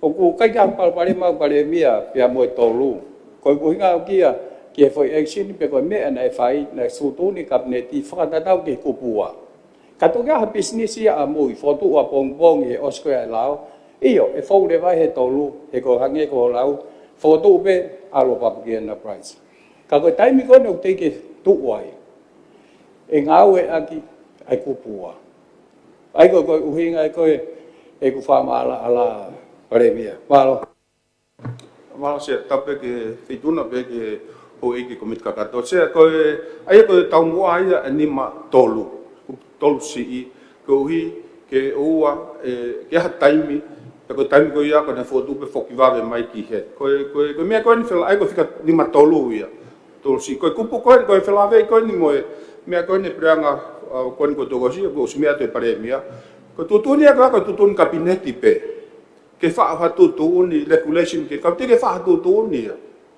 kana ma fok ma tolu ke ground law fa pa pe ko ha ka se ke ka se te ia ko ga ke fatotono fatata be ke to di kabineti o as mai pe ni ma wa economia ko be ke fai ko tali he kabineti ka la vale va tana ki pe to me he lisi ko nga he business e pure ala ka ke ma wa ia pe to fie ma ai nga he me ke ko na ka fatata ke ni ma wa e ngofua ki he minista i he loto ke kabineti ke tānaki ai o pau tau pehe koe kau taha koe workshop pe koe ai koe te tānaki pehe kabineti ko loto pe kabineti ke ai kono tānaki ia ki he risi pia koe hoko ia koe whatatau ke kupuraki koe ngahi kātoa pe ngahi business i he kupura i he risi o hoko le vai koe business e pureanga pe koe public enterprise ai ko hinga pe ke o ko ga pa me ke mo tolu ki hono frahu ngahi business for all ka ko hinga pe kia ke process ko na si fai nga we ke now fa na pe ko mo pe he na I ka ki fa nga we pu nga ya ki on o mai a lu tai ka hange pe ko ke o sme ai nei tu tun cabinet ke fa hu a lu tai ke public enterprise list fa ta tau ke me a ko le fa ke me a ki ai ye tai me ko ya malo kare mia malo se Talo tolo exia komita. Ia fa malo he peo ke hi ko ke pare mia ko ni to si mo ni pe ai ku mahino ko ni matolu ko ja pal pare mai ai ai. Ko ni mahino pe ko hi ko mia ko na fa kai ai fa ka ko hi ke ha time ko pa pe ka ku mia peo ke he ko na smia mai na smo ni na sa tu cabinet ia. Ke fai pena ai ke ha tu ni. Ki ai ka ne te ke ave ia te ke fai mai fo te ke mai e kwa ngoa ia po te ke te mai ai ki na ke le kule stu te ke o mai ia pa ko ne pe he po pe ke fo tu ai le fai mo hu e nia ka to ki fo ke cabinet ia to ki fai nga au e ko hi ke option fo ke ta ko hi ka lava pe ai tu nia pe lava pe fa ka hoko kupu ko ni ka ko tu nga ko ku ia me ko me ku fai ko fo tu ko ni ke hu mai le vai nia ka lava ia ka to ki fai va ka ia I ka hau ko hi ki ha sia tu mangai mea pe ka lava ai no solova Tia ki vei. ai palpare ma ko ni o ku fai ka filonga o fai ka ai tokanga ko taimi ai o ke lava ai he ri ko ni e fai pe ko I he tu ni ka ko hinga ko mai pe tolu ka mai no pe ka ko hinga ko hinga pe ya exia Malo. Ki me vai tona pola. Tambe mo sea. Tambe ni si ka be ke fare iki. Ko mahino bito ela ko ni ane fokutu mai be me he. Ek pare mia a honi ka ko fonga to kata punima ai ni ko ku tolu. Pena ngau e ai pure anga na to osi ai ko tu na tau loto ko to ki ai ke faya mo unu ai ka ta lulu tai o hoko ko business ai pure anga ko kau I public enterprise. Ai ko kupu ko ni ane nai ni maua. He wake ko fai ke ia he peheni. I o na Australia he kabineti o na fai tu ni ki ai. Ka wake ko mea ko na mea mai aki he minister ko ni ngai business e pure anga ka oku te eki asi herisi. Ai o hinga u te iai ai to e process ko hato ngā u e ia ma ke he me kupu wa ka toki asi herisi. E ko amanaki au ia ko ni op ko ne kono whakahoko pe kupu wa ko e I he lao lolo tonga ai ni tainimi o ku tau hanga atu ke tāna ke te kupu tolu ki ai. Ku ostonu ke asi herisi. Ko whehu ia ku ia. Hame tua iai e ni asi I kai ke asi herisi o ka pau o apply ai whakahoko ai kupu wa ko ni ma ua. Ke to whakamahino pe se amaro. Ko ki fa mai no pe tamu exia pa pe ke ko hui committee ka kato. Ko tari ko mea ko na ai ko tu fo ko ni he tu he lao lolo tonga ko ni e to ki tari o ka pau e ha e tu ai hange ko ni ai fo tu ke mono pe to ko fo ke ni pe to ki ave ia ki he fata to ko ni ko to ki ma o lava ko ia pe to ki tari pe to ka se te to ki tai mia o to ki asia I herisi ka ko mea ko na o mai ko e he puranga ko se o mea ga ai fa fonga fika tolu tonga tapu ai ana e fotu mai pa ko tu wai pe ai fonga le ki ka hau ke fotu hatu tu in regulations fotu hatu tu ni o ha te fu lao ka lava o fai pe ai riwa ko ni ka ko fonga pe hen ai ko pau ke tari ke mai leva a tu ni ko ia tari kabineti pe avere va toki o akasete ko kasete I ko ia pe toki hoko re vai o whakakau ko sketo. Mas pa tuk takai mai ki toki mai a mea ko ia tutunga ki heni ke whatatau mo lao pa toki whakapapau pe te toea haririu ki ai. Koe whaunga ia. E ko toki taimi ia e mahina ku kau he te pire. Ai koe whehui whukea a whika ulua ki sea. Sea, kalau kata ke sea, kau ngā peke whamalala. E koutu pe nei mau pe pa mo whare I whakalao, tā tau pe mo mau tolu. Whatatau ke kupua hake ko mea nei toan kei ai whawhoa toan tapura ki. Apa pe te mo mea lere pe ki ai. Tamate, ai ko hinga ia ko no to'o a public enterprise mea kisi. Pe a tāna ki atu, pe a tāna ki atu. Ai ko hinga ia ko no e ti atu. Ai ko ne osi pe ko no execute ai fo I kupu koe ni, he tali he kabineti, ko tāna kia koe a lūtai.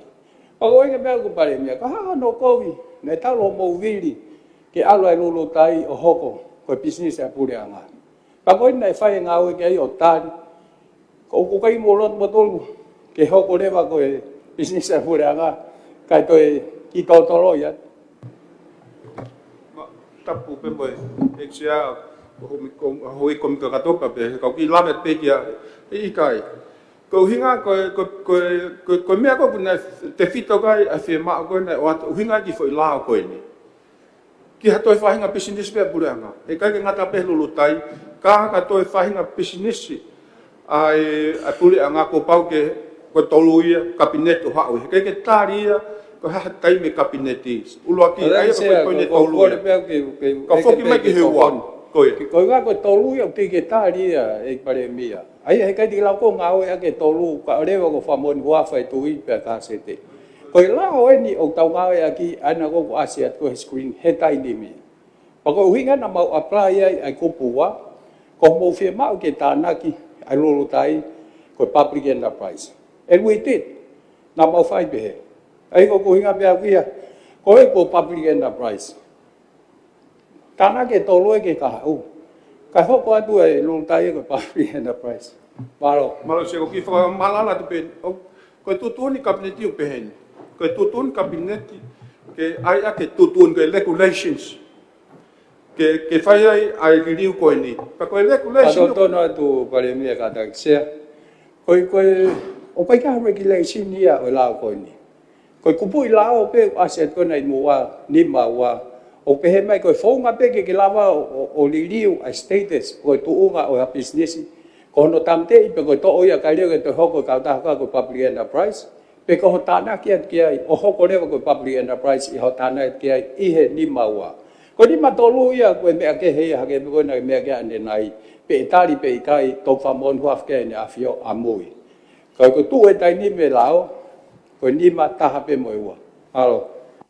Sai, e pare mea, o smahino ka te au e mea ko mo fe mea ki ai, e? Kau whakaose repo tui pe te ke fu mahe no sea. Kau ki whakaose toi pe. Kala be mo sea Ka pau e aha li riu. Ki vehu be ke whamalala mai. Pare mea, i sea koe, ko ki mea ko whakahoa i sea ko ngai business ai pure anga. Ko ngai sino whakau taha ai wasi he te pire. Ura kia. Ko wa, e ngofua ke minista e roto kia e kabineti. Ke tānaki ke te pire. Sea, ko wheuka ke eki minista, o te kei ke asia, ai, hange ko tari kone a mai he eki minista, kone koe public enterprise, o te kei ke asia kau tahaia he te pire. Ka ko wheu i. Ko taimi koe ke asia koe i he te pire. O ko tokanga ki hanga hono whakapanga. Pe whakapaanga he e pureanga, koe kautaha e pureanga, pe whakapaanga e alu ke public enterprise, ke whai mea no ngāwa. Ko mea ko tokanga i e minista.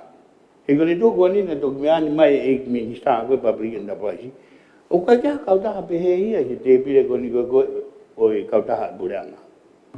Ko mea ko whakia tokanga ke whakamaalala mai, he kutui ko o mai koe tolu, ani ko mai de ki fu mahino ga dea no hinga ka ko mea ko mahino ga dea o ngofua ke minista ke tanga ke te pire ka mea mai e pare mea ko ni ko e kuhuli na osi tali ka ko no moni ko tamate be tanga ke te pire ka usa ke ase te pire ko hare mo no tunga ko o guia e ka daha he a honi ka mea no fa pa nga bunga mea go ya e go tu don ke he minista public enterprise e umea koe ni ka koe leanga koe whanongo koe tari koe e minista koe ke asia te pire koe ngai business e pureanga ka koe mea koe whai kia ho haa koe ni koe e mātu anu pe o kuanga whewhe lewa e ne tuu mono whakapaanga o kui kai ki ngai kautaha e pureanga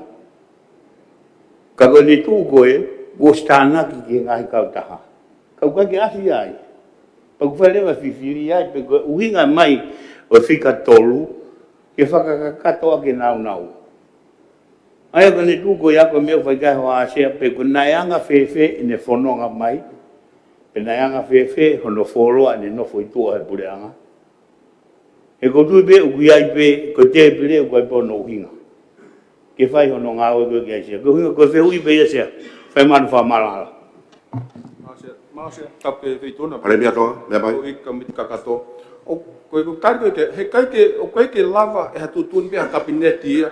Perne tāna kire vai risko e te alisi ha hingoa kia. Ika, ko pau ke fōu mai ki whareareani. Ko pau ke fōu mai ki whareareani ia. Ka pau ke tāna ki hataha. Pe tamate, ko pau ke fōu ki meia ki hen te whai tāna ki te te pire. Pe toki mei ai. O kutari pe toki mahino pe no halangan. E kai ke lava tutun kabineti ia te ia o tāna ki pe toi me. I tu koe lava. Kore pe se ku whamala la pe ke pare mea aho. Koe tutun kabineti ia, koe konga ia, oi lao. Hake koe na ko una e whahoka tu ni maua pe he mai e ko fua ke minista I he loto ke e kabineti. O kai ko hinga ia ko tutun kabineti no ia pe. Ko tutun kabineti o whakatatau ki he lao. O whi mau he lao ke uhinga ke kau ai sei ai kabineti pe to fai ai ngau ko ia hake ko lau tamate pe ko no to pe ko tana ki atu business for all. Pela business ke hoko ko public enterprise. E o kai ko uhinga ka foi tutun cabinet in isolation. Ko tutun cabinet he ko fi ma uia ai lao. Malo se. Ise. Ko mi foi ke ko ha ia. Ai ki to ko na tu ki me. Ko ho ha ko ni te ki asi I te pire. Ko mi o foi ke ko ha mo time na no foi. Pena anga fe leva kono whakapanga. Ka pau ka ki ase bisdisa purianga ke mea e minista. E whai ho haa ka ui o mea mai e minista, o koe kia kau tape ia. Kau mahino ia I he tu koe e lao. Ki tuka kai ke minista polisi, ka mo e kai bisdisa purianga ke mea mai ke, ai mea kou mea kai kino pere, me e wā o whekawaki. Sea. A mea kai ke asia he lisia purianga. Sea, ka tak sea. Tu be mo ke atu mo ki wheu I ko ni ka tok tar whakataha mai e minista. Tapu I whetuna sea, tapu mo e tamperinis kalauni. Tapu kau me mi pa e komit kakato. Sea ko ki wheu I pe a kuia, ko e mui at pe he, pe wana e tonga kia e whafofonga no pere e wā. Ka paure wau kai ko ha public enterprise. O kuia koe ha. Ko hie ke lava uma, e kai, ko hie ko mea kua nau ke tau ka vei mai, o ke kai ko ha public enterprise, pa mawinga pito hono tu whakalao ai entity ko e ni, ke lava ke whakamore ke aki, hangahi paanga, o wika i hano pa check. Sea, ko le peke mista ake ni tāna ki mai e mara. Ko pia ko feu ke de tari mai mai preanga mo tua. Kai te ka taxi kau feke fa malala issue go ni. Preanga mo tua ko public enterprise. Ko fra apo te piren ke fai mo fra hu ai lulu tai ke malu enterprise. O tai ko na hu tai sea ko fare na o mai. Ne o mo si hoko ia I whakaukau e kabineti. Pa na utari o tutun kabineti. Kau te ke hui e kau tahe koe ni ki he lisi, ai ko o mai he lao. Pea koe nau e na teu he crown law, na nau whenga na tō ke nau whotu o mai regulations ke ave ai foi. I processi koe hono whotu o ave ke regulation ni. Ke ua e whakakau pe pa o mai ki whareareani, whakakau pe o mai ki whareareani. Pea koe, ohi na mahino mai sea o kurotonga ia e lao na whakahu ki public enterprise e wanoa wataha. Wanoa wataha. Pea kulotonga pending mai a me privy council. Na u whakahoko ange pe ke AG. Koe hae whakapahalang e pending. Au e whakatonga, a pending. Whakapahalang ina ke mea mai ki ai. O kulotonga fihia, lotonga tari. E misa, o ke anga ki ho polo kalama, wau pe ke hao tari whehui, ai pe pake kata. I kai ko moni ko ia, ko whainga taia no whakatonga I. Hane whainga taia ko tonga whituna. He koe ke ulawa o maku hai whairea lelei ki he mea koe ko uhinga ki ai. Kai ke, Ka koe uhinga, nei talo na whakahu, pau kei istakai. Ai pike toko ni atu whakatatari ke. Iyo, whakatatari ke whai kia hatu toni ai Privy Council. Kana o whakahokangi ke minista. Minista. O mea, o lawe i pe ko feituna o whafonga tonga tapu fitu ka koe minista. Ka koe wawa o feituna. Koe fufua he heu koe area whakatonga i tonga ni. Koe wawa. A ko kora ke feituna. Mea kona e kore he minista koe. Mahuinga tau taimi. O ona ki te pema kore taimi. Ka ko kore tu ke kerea whakatonga. Mea kona e kore he minista koe. Ai ke ngawe a kerea whakatonga. Whareni, tau toi tutuni, ngā kerea whakatonga. O ka te feituna. Ko ia, kana os whai kore ki he Tampere Kalauni, e me mi pai he Privy Council ke ne o hake ai isiu goia ki he tokanga ai he ku whakatatari ate ai ngai whakalerei ai Ministry of Public Enterprise. I whatontono e. Whatontono mea mai ai no pere. Singola ke o whikau, ha me mipa, e whatahatokoni, ke wha me ai kapineti. O tūta wataira, ai watahatokoni. Nā. Koe huinga pesea koe ngā koe secretary ke Foreign Affairs, koe au kana o whai whatara noa ki ai, ke whakaau ato e hohaa, ai motu ania pe moe pot ngā oe, koe uhi koe mahu inga oe lao, ke whakalere whakatatau ki ai, ke nau ki tokanga mai mua ki ai. Ka koini a koe kuhanga o hake. Ki whatontonu ke whafofonga, ka koe me eki minista. O kui kai kia hala whanonga pehe ia he ngā ue a pureanga. Ke pōpō aki. O kua hanu hala whanonga. O ngā ue koe e eki minista, kua hano ulu, pa koe uwhai koe ai. Pa koe whai tātou koe. Koe pōpō aki pehe ni sea koe. Sea koe whangai e ne mau. Koe loia koe he public enterprise. Pea hi fo ki lalo e minista. O kui kai kua hala whanonga i o ngā ue. Malo. Ke whai pōpō aki, pia whai pui. Koe anga ia e whakakaukau sea. O kai koe whakaukau ia koe whonga ngā ue. Mea e kilalo. O hinga ia e whehui sea. Pe koe whonga ngā ue ia, e whai koe he puranga. I mea hi whakau whakamala. Koe anga ia he whakaukau. Ko hinga e whatotono atu koe whonga nā ke whai. Koe uhinga fie tokone atu he koho mau o kuhala. Ne ongo koe purea ia. Kau kuhala ho mau. Koe mea aisea. Tai no pere e ua. O ke mea mai whaunga koe nei whai minista. O ku kai ke totonu ia. O kia e whaunga whakapoto-poto. Koe whi imeri aki koe tohi. Kai koe pōpō aki.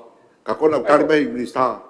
O koe anga pēa e whakaukau ai feituna. Koea, ka koe hinga e hanu whatotono atu i he kuahu whatongia i wharen. Ke whenga ua ka pureanga mwanga ngā kupwhikau aki. Palo i nope. E kai te mui atu he feituna ki whakahoku ki a hai. Koe pia ni o kowhia mau. O koe e whohunga. Koe whotu atu.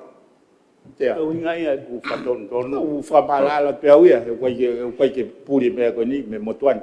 Koe loia koe MPE, nai whetu taki, i he Secretary of Foreign Affairs, koe ui koe ia koe Lord Privy Seal sia oe whatato ko ni. Ke u whatoto na te visa. Whatotono, mea i kilalo i minista, polisi. Koe mea koe anō pere e ua. O koe whōunga, o paupe mahara e toki a mea ngai mahina pa te mua ke. Koe eiki pare e mia, pe koe atenteni ngā ke atenseni ale ke tohi. O kai ke whaha talangotu pe koha mea. Koe whaungai koe pehe mai. Ok, koe lao koe na me pureanga koe. Sea kau toko na te rewa ke whamalala mea. Ki lalo e minista polisi.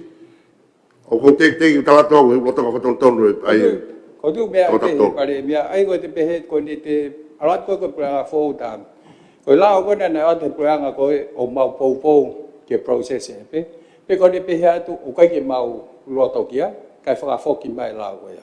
Ka mai whaunga pau o ngāwe aki e whai ngā whetu taki koe ia e kwisa. Sea, ko me pe na mau fo ai. O ko ia ila po ha o nga fa ton nu pe ho ko ai o ha. Ko me na mau fo ai he atensenyare o mai tohi me ke motuan ki fa ho ko ka kato me ko ko text beside the poi. Poi ke heia. Ko poi do ko filmao ke fa malala sea. Ai uhinga o la o mai ki o faren he fiafi. Ko foto na o mai me atensenyare que fau ai decoration que fai ai feliriu aqui.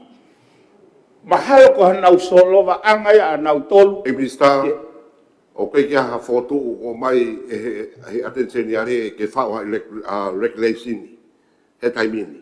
Ko lao fa foi tui ai ka ko pare mia a ho. Sea, ko uhinga e whakatala noa, he o mai foki nai os whaitutu ne kabineti, he kupusi i ua. Pena e mau amanaki koe mau alatu ko os whai foi ngāu e ko ia. Koe ngāu e wau nau whatutu mai ki he mahino koe me pare mia te e toi lo a ia. Whakataha pa moe u lao ko kei tatari. Ka koe lau maria ia o te pireni ke whai mo whakotuku. Ke whai tutu ne whareni ke whai mo whakotuku. Peto ki hako i pe u ameni. I tō te ke minister, e tia ko ai pēo ke no he mea ki, ko mahino ke motuani he mea ki, he mahino me tangata tolu me pureanga, nei whare i pe ki nā toi tēmera nā pureanga ai. Tau pehe pe mahalo koe Crown Law. Ai nei whare i he Crown Law pare mia malolo, ngā e pe kupua, koe nau tari pe kabineti pe ali whakahure ke tolo. Whare i rewa nau tolu ki he pureanga koe ni, ko pau ke fou he regulation pe koe tutuni. Ai ni koe mea, koe maa koe mea kumahinu ka jahe taimini, pe koe whare i tatau pe, ka koe mau me tonga taptolu, nai whare i whakalao mo nau tolu, nau ngau e pe kupu nima, kupu si ua, ai mea koe nuku o sfai kai mea ki pia whakahure wake.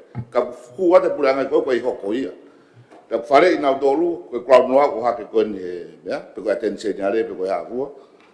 O lai nau whare i mai nau tolu ia ke fou he regulation. Ai pēo ke flow e mea ke mahinu ka tau uri. Tino pere whikaula ke ho hapai. Mea pai ke minister Kastomu, pato ke hoko mai minister Lei Pai. Os pe pau atu lea tutoni ka tau uno e.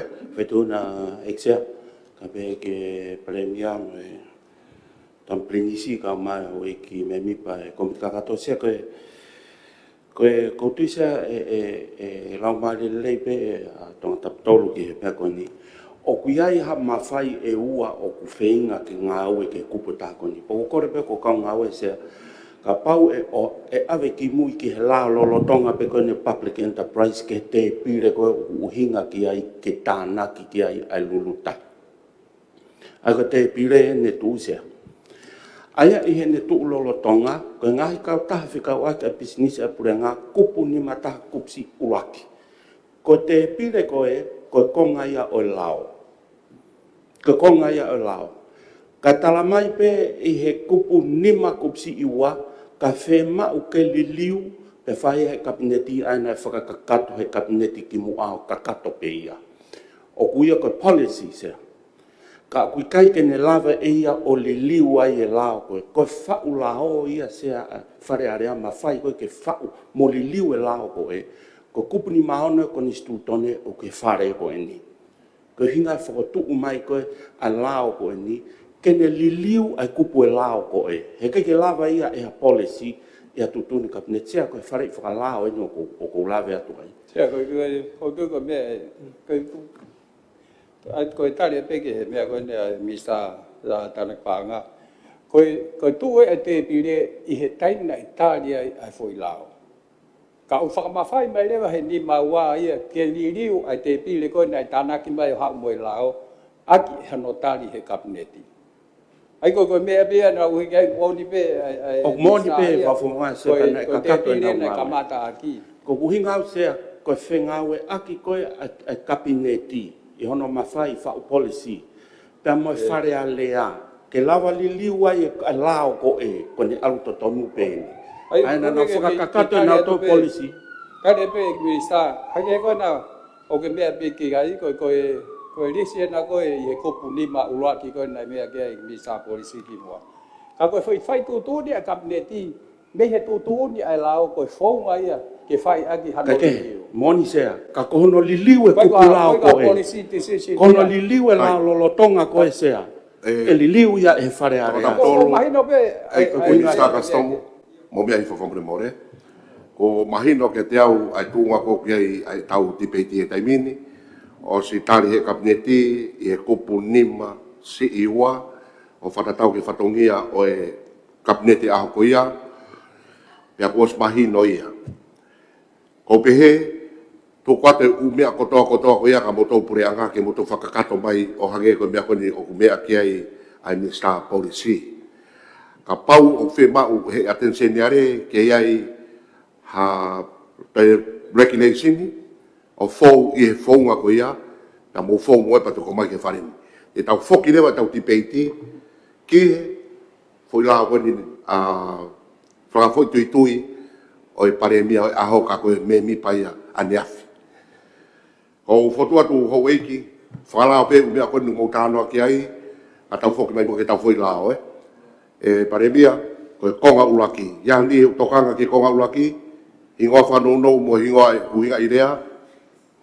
Sia tapo me feitona pe mo ho iko mi kakato. Ai ko me pe ri me wanoa wa fa ke wanoa wa lima ko iko. Alo. Wanoa wa fa ke wanoa wa lima.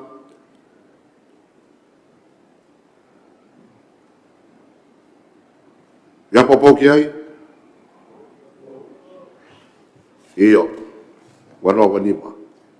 Uno ake sekretari kolunga Kopua. Ai ko Kopua bian ko ne fai fe aki i he kupu lima ko pe raksi iua. Ka ko fotu ko ni ke tana ke mo kupu tolu. Ki he kupu lima ko e ani na me kai a tonga tap tolu. Ya ta ku ya ne te me ke fe me ke kupu ko ni. Tu be bo ke tonga tap tolu ya mai. Pui to a. We fa por tonga tap tolu we ko tau taimi. Foi que tau ki barolo, pa tau fok me pe ho kwate feitona. Sai. Tau malo. Oi, tau hokat mo hokat pe fa kupu fa por o si mau pe bahino ai mea mai ai ni he farin ako kore mo ki tau hokat mo he kupu. Kupu na tolu, kupu o weni tanak te ke nima ya fa ton ki ai. Sia, vi whaawan. Ia, mea mai tōta ai wawau tānima. Tapu mo e whaitu nang sia, tapu e tampirinisi ka mai pare me ama. Hoi me mi pa e wharen. E sia ko e kupu nima, o teftu i lao, kupu nima kupu si iua. O teftu i lao, na e osi whahoko. Ai whatongi a koe o e kabineti, ko no ririu e te pire ia, mea kehe ia. Mea pe kou tutuni he lao, ko ia ku whahoko e ksea. Ko whaunga koe ki no ririu e te pire ke. I he rao fo au koe ni, kupu si i tolu. E ksea ku iai u whemea ak, e ai regulation. Pea, e hu mai rewa ki wharearea. Ko whiwha manatu pe, e sea ke whaitu na mo hui kum kakato. Ka pau e tari regulation. Manatu e toki hu mai e ki wharearea i e tau hoko. E kai ki lawa hu mai pe taim ko ia hange, ko e natula ko e whotu. Wawau tānima. Ia mahina koe ka te au ko regulation ni, ko na tari ko te whitoi lao, paku ihe minister oe, potungau ko ia ke ne whae regulation ni. Mau pe regulation ni whahuma ki wharini, o kai ke te tari ha tau e ta. Koe taimi koe regulation ni, nei whae tu pei whare areani. Kase ti, nei whae koto pe whare areani. Koe regulation ni e sea, e area ia o tari e kabineti, pea e toki huma ia i e tau wharearea hoko. Aia e toi lo ange, a process.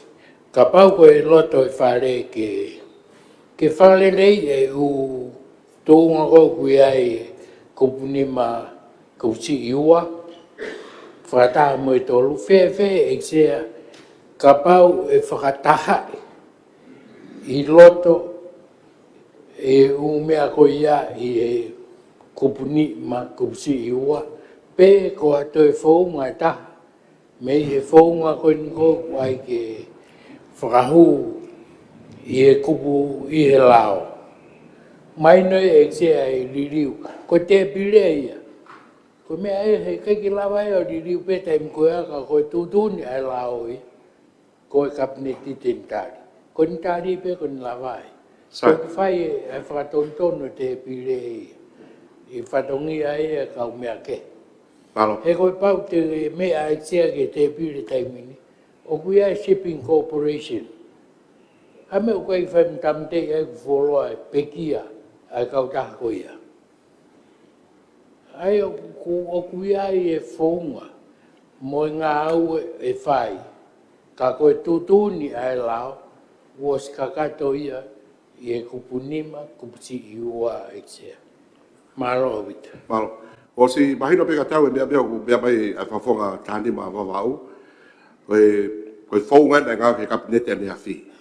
O tāri, aki, ai ke lawa o hoko, ai lolo tai, koe tahaia I he public enterprise koe a preanga. Ko kore toho iki, tuko whaia ko ia. Tuko mo ta whaki koe mea kulotonga whae ngā weke mea ko ia mono ai reclamation ni Ko mea kulotonga kei tau whoke te whitoi lao. O te whitoi lao kore tuka lao te kupu tolu, kupu ua ai kou whatontonu mai na kore mai he tau taha pe koe paremia o aho.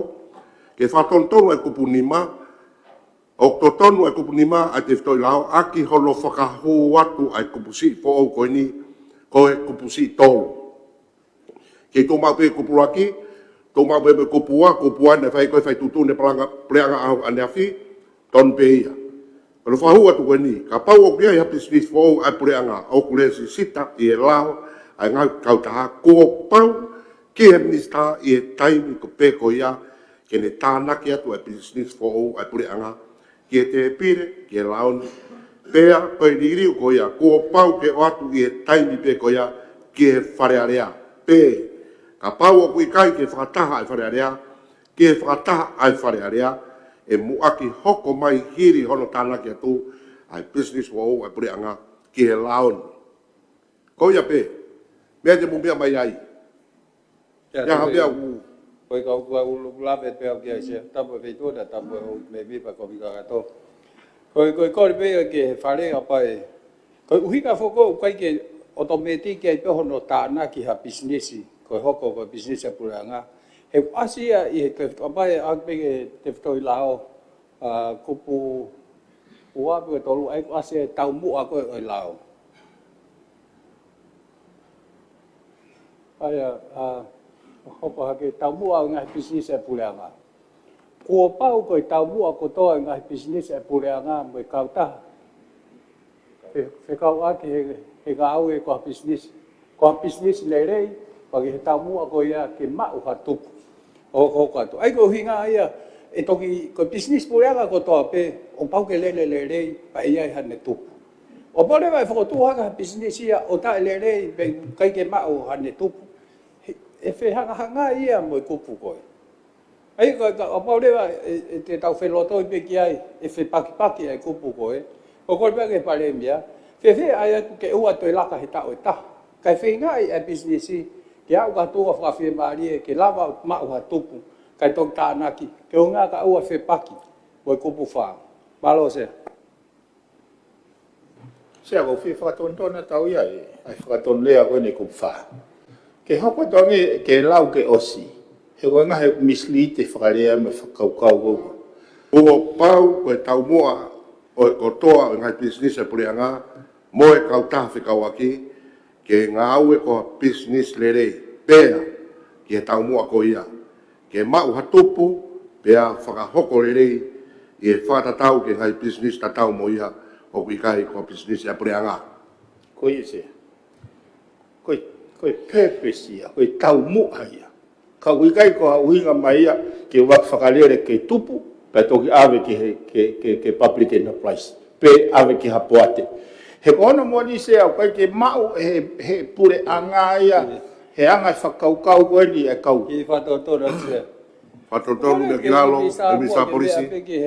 Ki he kupu i lao, hange koe ko mea ni nai sea, ke mau hatupu, pea whakahoko le rei, e whakatatau ke ngā business tatau. Ai koe hunga ia e lava o kompea, e lava o kompea ki ha ngā business kehe, i e tawha ko ia. Whakahoko le rei an whatonia. Koe hanga motuki pehe, koe tau mua, o huikai ko ha whakalere business, koe tau mua, hawa no fotu ha business ke tupu. Kau koe ke uinga ke nau raki whakalere, ke tupu tokua.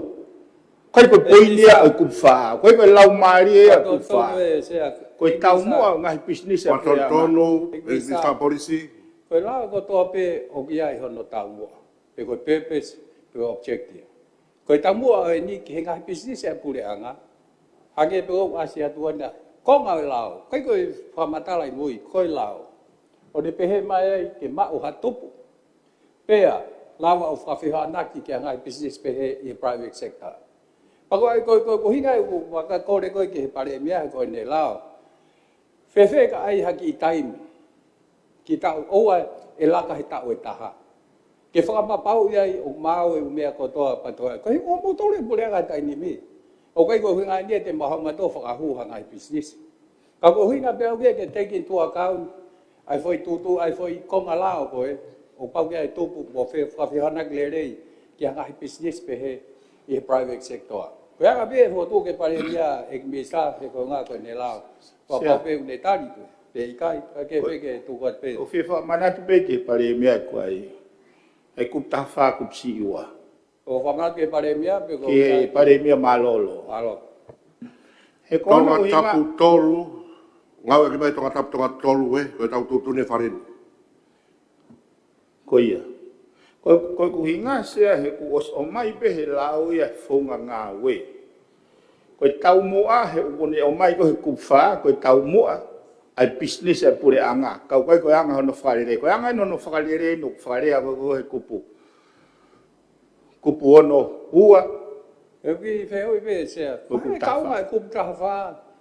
Ki he pau ke topu mo mea e business. O haka ke kupta wha te whitoi lao whamore more. O mea i kilalo. Malo. Oi. Koe.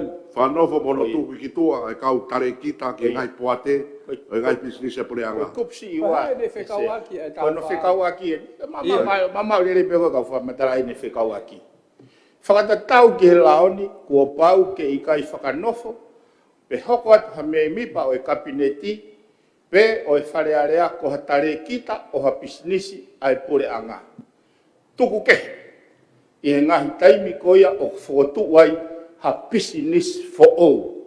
Ko poilia ko hanga o ake, ai pure anga pea o ku pehe e he pure anga o whema o ke whakanofo kau mea mipa o e kabineti, ki ha maha taimi whakataimi, o ikai to e laka hake i he mahina e taha ua. Whatontona ki bisa sai pe ki whatontona tu e whitun.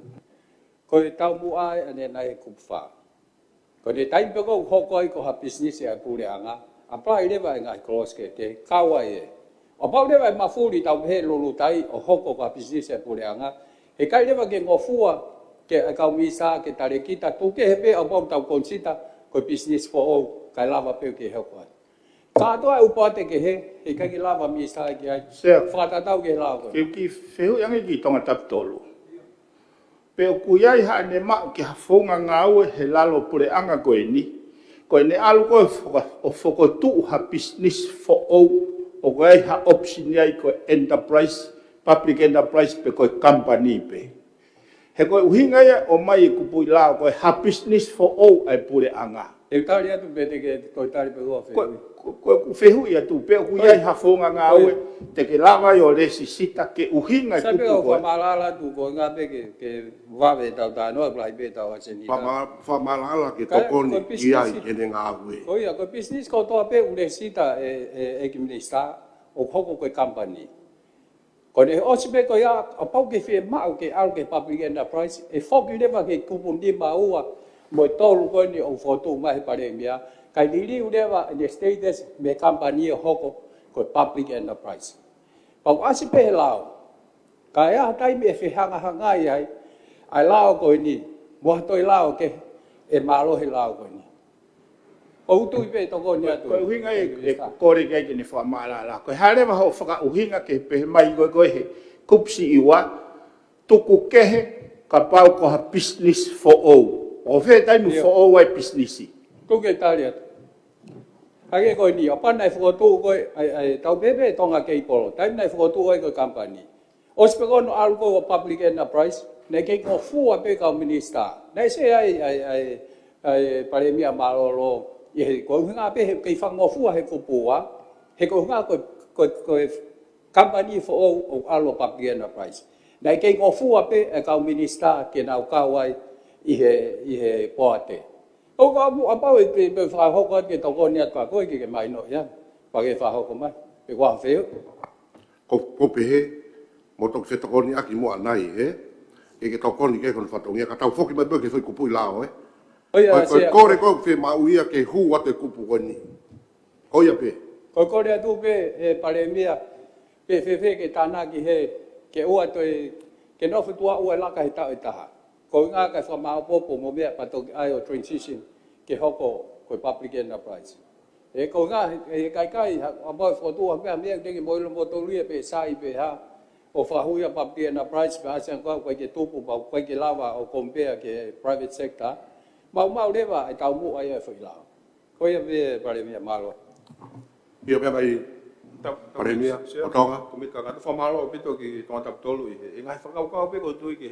tilere iPhone 1 ka ko anga fo ke foto tu ko e pure anga ya ki mu apa ke to ki fa ka hoko ko pure anga sta mi ke ile e pure anga e tu pu pe more ka ba e more o wa tu ke ka pa ya fa nga fo nga te ne hu mai pe te ne ai ha ta ke na nga o e ka ko pa pa me fo ta ha ko hu ha to tu ki tu a ko hui ko tari me ko ki fare ari ani ko se pa pare ma ta ha e ka pa o se nga ta o ta ha ta tu pe tu ka ke hu mai gen e ave he patseti e pa anga ki ai ko tai mi ko ke tau e ke ko pa nga ave tau be pa anga hongo fulu miliona ke ka ta ha ko ni ko ha de fa matal ai hene tu ko i tu nga ko i ke ha u ke te pa plenta pas ka ku fo ngai u afo pa o ke ngata pene hu mai ko me ai ke ka ta ha ko ha no tau mo pe a moi fo mai hene ko hike lava pe o fa fe me ak mo me ai ho ki e ku tu nga fe ai o ke tari a kore pai ta tap tolu e ia ki foi taimi ta o ta ta to ki tuange ai business a pureanga ke he public enterprise ke wakawakai mo tokanga ke fulahi pe a fe unga ke hoko ate nenga awe mo patsete ki te ke wange ki ai sai ko winga ke give you some flexibility ai kam de ti ko winga ke wakai pe votai mi pe ne miti ai tau mua oi lao kai pa ki li wa tau mua ai lao ke winga pe he ka ko ko nga pau ki ta ki o se ta ka fai pe fo tau ai kap ne ti kai o ke ai ha fai nga ma de ke ne wakai pa ne tau fai ai ta na ko ya pe i kai malo se ta pa me fitona pa me hoigi se ko ha pe ha mo mea ka ko fa ka ko pe a ko pa business to ko ta ha e pare mia tonga mai no pito ki fari okay ko ka business pe ia e ka ko nga ka pa ko business to ta ha aku en e ke lo to ke ha wa ta ha ave pa ke ne report mai ke ilo sai mai fa ko pa nga ne fon hoa ai ko pe he ko tonu ke fo mai pe ki hen he ko tu ai pe tai mia e ha fa nga ta pe ha ko tau fe me a ko o guai pe ilo ke ko me pe ko ki mana vasi ai ko hui ko tu ka ke fo mai hen ke mo me ai ka mai ko pe ta we au hinga ko hi ko fe to ko ni ka ko anga ki e ku ngo i se ko pa anga e fo no e fe fere wa no fa hu e kore kona to tap tolu ke foi konga ko ni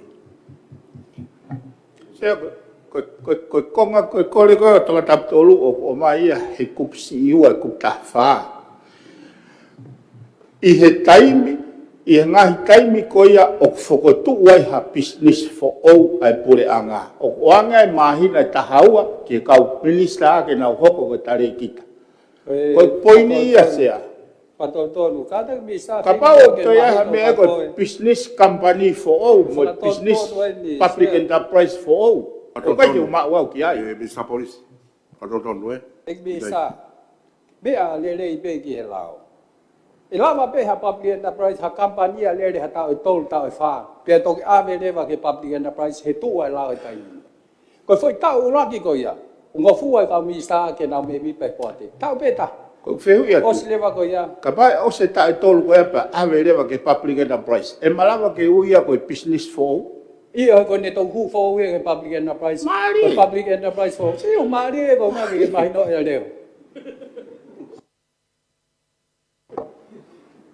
Sai ai mo ki me a le ya tu pe ki lao.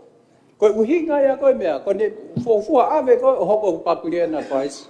O mo fu a ka minister ke na me bi pa heta o beta. O de osko ya pau ke nau toa ko toa. Malo se. Ai ko tai mu ko e diliwa lu tai ko public enterprise he osko ne foi ta tolu e lava pe a ui ko business for all. O public enterprise for all. Oh, okay. Ko business u anda e veitona for all. He ko tai ko ke company e ko company pe ya. Ako hangi pa ko me pare mi ya se. Ko pau ko company o ne he pure anga. Ai for all business ka motu ai makapuna. Fega ke ko ia he ko fanga ta ia sea ke o hanga tali whakaton lea me tonga tap tolu e ui rewa business ko lulu tai ko business for all hiri hono whaka lau ke kau he lisi schedule. Kai motu ai kau ngā oe motu ai pa moe wakapuna. Mr. Police. Tio ke kupoi lau. O te ke te awhi holo he tau whi mea ki whamore ka tau ngā unu e. Uksai be ai kupoi lau ia sea kau ngā be unde. Hake koe be ai sea whare area. Hake ia koe paa whei be. Tō mai be ki kupu koe. Tō mai ki kupu koe. Be alere hi fo pe ki he lau. Kāna ke be hake ke si ho. Me alere hi fo pe ki he lau. Business for all ai pule anga. O kai be he mai ko kauta. Ko ni alko hoko ko business for all ai pule anga. Tau be ta ngofua. Ke me ale rei be kia. Malo. Pare mia, tonga. Kai hana e fonga i lawa o. Ke tali pe fotu o mai e tratap tolu. Ki he foi tau e taha. Pia toki malawa ke toki whahano re sisita ki he. Ala ki se ko nga ke up to. Vai ko nga lawa be apa ko wiki be ko ya uloto be pare mia ke alu ya ki ai. Ka ko hinga be ke oange ke pule anga. Hana fai ka mari ke na lawa o flexible enough. Ke na fai to ni be alu he tai ni mi be to ka le mai na ka o. Wo hinga be pare mia. Se ko ai fo fe fa tontono ai. Ko pare mia. E a hifo ki lalo e Minister Police. Se ko fai ta ko e ka hifo e Minister Police ki lalo ka fai ai be ko ni ka tau nga unu. Ai ko dia ke pare mia. Ko hinga pau ke ta. Ka ko hinga ia ke ato ai fai nga mari ta ko ia. Pe lava e pule ga decide pe alu ke lava fa ta tau ke tau mo ai lao. Pe tok tai met ka mo ia. Ka ko hinga be ai foto ko hinga ia ke to me ai reporting to accountability. Ka ko tu ka be ke fei ton na ko foto wa tu be ia ko hinga be ke to kon. Malo bito pare mea mage pare mea ka toki mea mai Minister Police. Se ko uinga fo lave ki he ke fihia pe be ko ni se e kupu fago de o mai ko tau mua ke tupu. Sea fukonga mo tendi. O kuikai ke tu hake o ako business pe tupu pe ikai. O os yai me ko palani yai me ko forecast ke le foto tu aki pe ko tau mua no foto o airline ko tau mua ke tupu. O kai ko o mai ke to o mai wako o se tau ta ei ngari more ni pa tu watu ye ke public enterprise. O hala fai nga fakau ka se pa ko foto watu tau unu mai foi lao kai lava fai mo o mai me ko fe ma. Sai malo Minister Police. Pare mia ko kai be ma hino ke ni sa. Pare mia tonga. Mea mai mua ki he ka tau no tu ki marolo atu kau Minister fa more more. Ma se tapa ve tuna pe ke tambi ska ni pe ho eki. Ki lave to pe ki he tau mua ko ni. Ko o ko to no sai po we no ko. O ke me pe fe tuna exea. Ko business ia ta mai ke tupu pe ate ngai ta o hanga ko covid.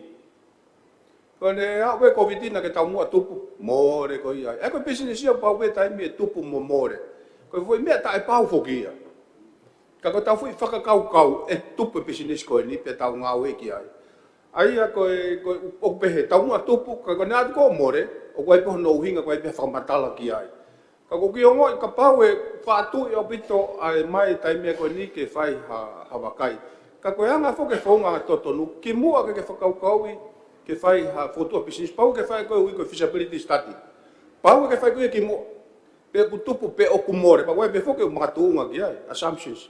Ki mu ai pa ke toke he ko hui ka pau more to holo mo ko ki ai ka mai no pe fo ke ai ko me ko pau ke fai ki mu pa ke toke ha ko me ko ki he fa atu te tau fa atu ka pau te ke me ai pe ilo mo tu ani e more ka ke ha po ai he ta fa ka poto ia ka pau e ha ko mo tau mua na tupu pe ho ko covid fa nga fa tapu me ai na ke te ta ha te ne pe tau pe o sai pe ai ko me ko ki ko ho ngai fa atu ka ko pe pe ona fa pala ni si ko pe sa nge pe ne tu ko e ko a mi ka ko ki mo tol fo ke ni ho weki o sai fa atu ka ko hi he ka pa we pe e ai ai fa nga mari ke ka tare ki ta mo pure anga ke no ke more pe ko ka ta no fe tu tau ai are ba more fica fitu pa fica fitu ke sia tau more Wai pare ma pe e lava hoko. E sea, ko ko le pe ki he vai mia.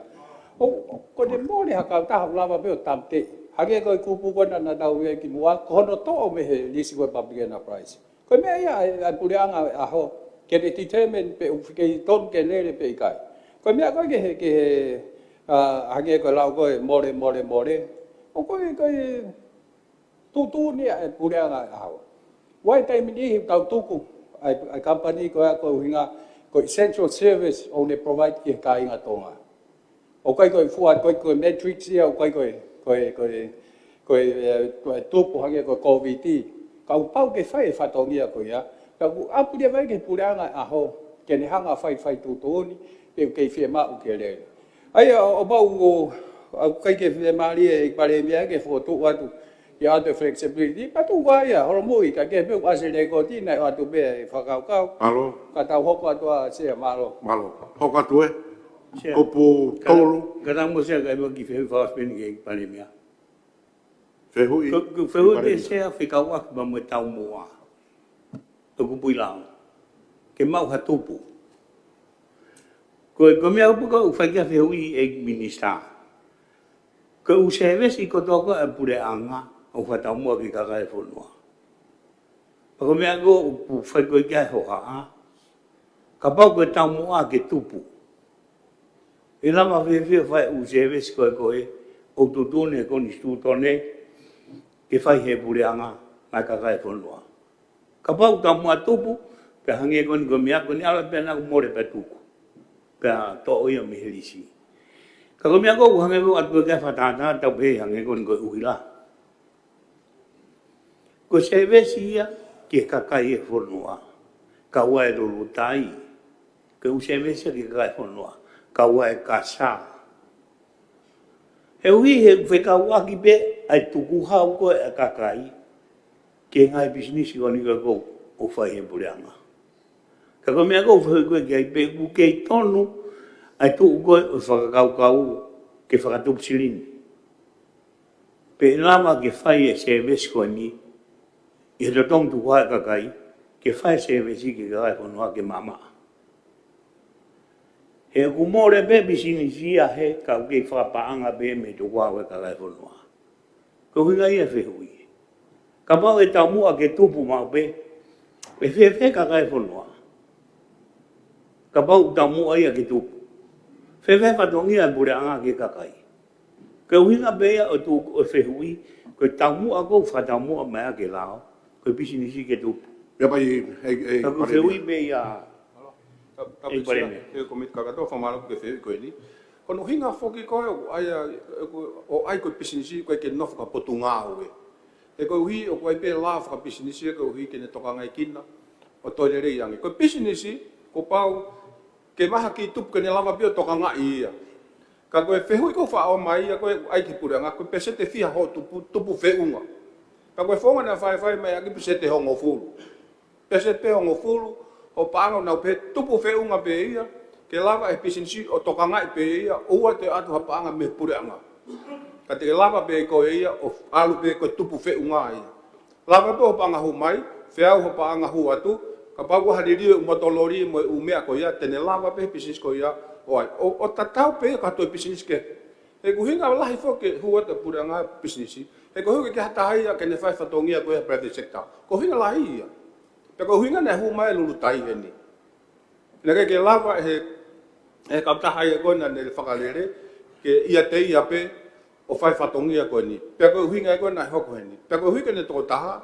aia na pe te ne lava pe ka ko tari i fe ko ia tupu whakapoto pe ko hike lava po fai ho ngā au e tokoni e kakai e to tong ma pe unga pe ke lava pe ko tau hiko o e toi foki mai ke puranga ke tana tu ko au ke tata sirin ka ko to fui tau moa foki aia o ku ne lava pe o lava o fengao ya pa ko pe me me puranga o ku ko government obligations ka te ha me aia ko ngai business o ku mahino te ne fai ka me lava puranga fa hua ka ke nga ku ne fai ai ko tari ko ki heni tupu fe unga pe ke lava pe o fai fatongia ke kakai mo ne lava pe o tauhia o e to hoko ia ko kavenga a ki tanak tu ho ka kai se mal do we ke tari pe ke ai point o ke pare mia ko tai ko fai ai ko si o ke ngai public enterprise o wa ke fo ke mista pa ga ya ho ai ka target pa ga fia ke tanak mai budget te bo me mo do ke ai tai wa budget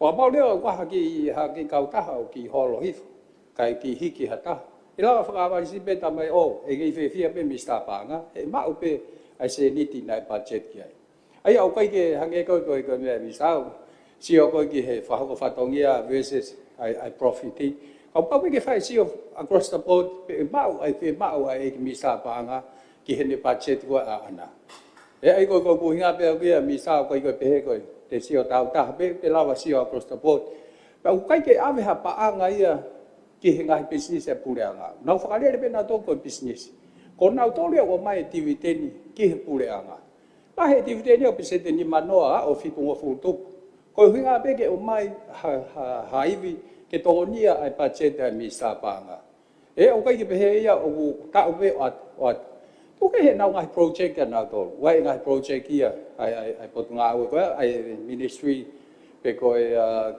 business e pura nga ko ia fani ha fono pe ko Australia pe ko World Bank pe ko ha ai o ku ke pe he ko nga ke resources a lu ha to be ka na to ka ko ya ka pe fa le pe e pare mia o te si o fa lu fu ke portfolio ko e tenga business ha ke pe ke me ai o si o pe ma o se ni ti ko to ko ni ke feituna e o fa hoko ko a ho pacheti malo ka ho ka to ko putolo fa tontonu ai ko tafa ai ko tafa na me ka mi sta polizia ni nai ai ko fa tontonu e ko si wa ki I hono fa hua ta ku puirea hiri a talangawe e fonga tonu hiri area ko pau pea tamate e kupuirea aia e whakakaukaua minista o tokoni ki ngai business e pureanga ke mau ai nau te whito I tau mua. Koe pi ono whakahua ta kupusi fōu koe ni koe kupusi taha ei hiri pe ai kupusi taha. Taha ei ko pau ki a whanofo ai tare ki tā ke whakahoko ia mātounga I e tunga totonu mo tau o taha tohi kore ki lakanga aia ko pau ki minista kene sivi mo whapapau whatatau ki he a ngawe tuunga whakaako o taha tohi kore. Pi whakahoko whatongia ai taha tohi kore lo tonga e ngawe I ono whiri pia si moia o whakaukaua minista tene tokoni ke businessi ai pulanga ke hausi ai ngai tau mua te whito. Ya tātu ia te whatongtonu ki he kupuani. Malo? Mea mai tō tolu. O ko aspea he ni ko criteria ko ya ko pe ai fe experience here pe ko tau ke nga we ko e fu aspea pe ku wa pe ku fe ma pe ke matai to hi mo ai ka o tare kita ko ke fe ma we ke nai nga we tau fi ha pe ko wa la me pe ka bia e ke pe pare mi Pare mea tonga. Tapo e feitona pe mo ho e ki komit kakato. I nga pe fo ke ai hanga ko pau alo ke di alo fonga pe ka ta fo memori ki he fakarea ko lalo he ta ai. A tunga fa ko ak mahin uhinga pe ni fa lu ko fu ko pau ke poto la ko nga mo tohi. Ka ko me ko ki here volo ko e ko pau pe ke mau se tunga fa ta tau mo tu unga mo fa ka ko nga ko nga ko me tai to pe.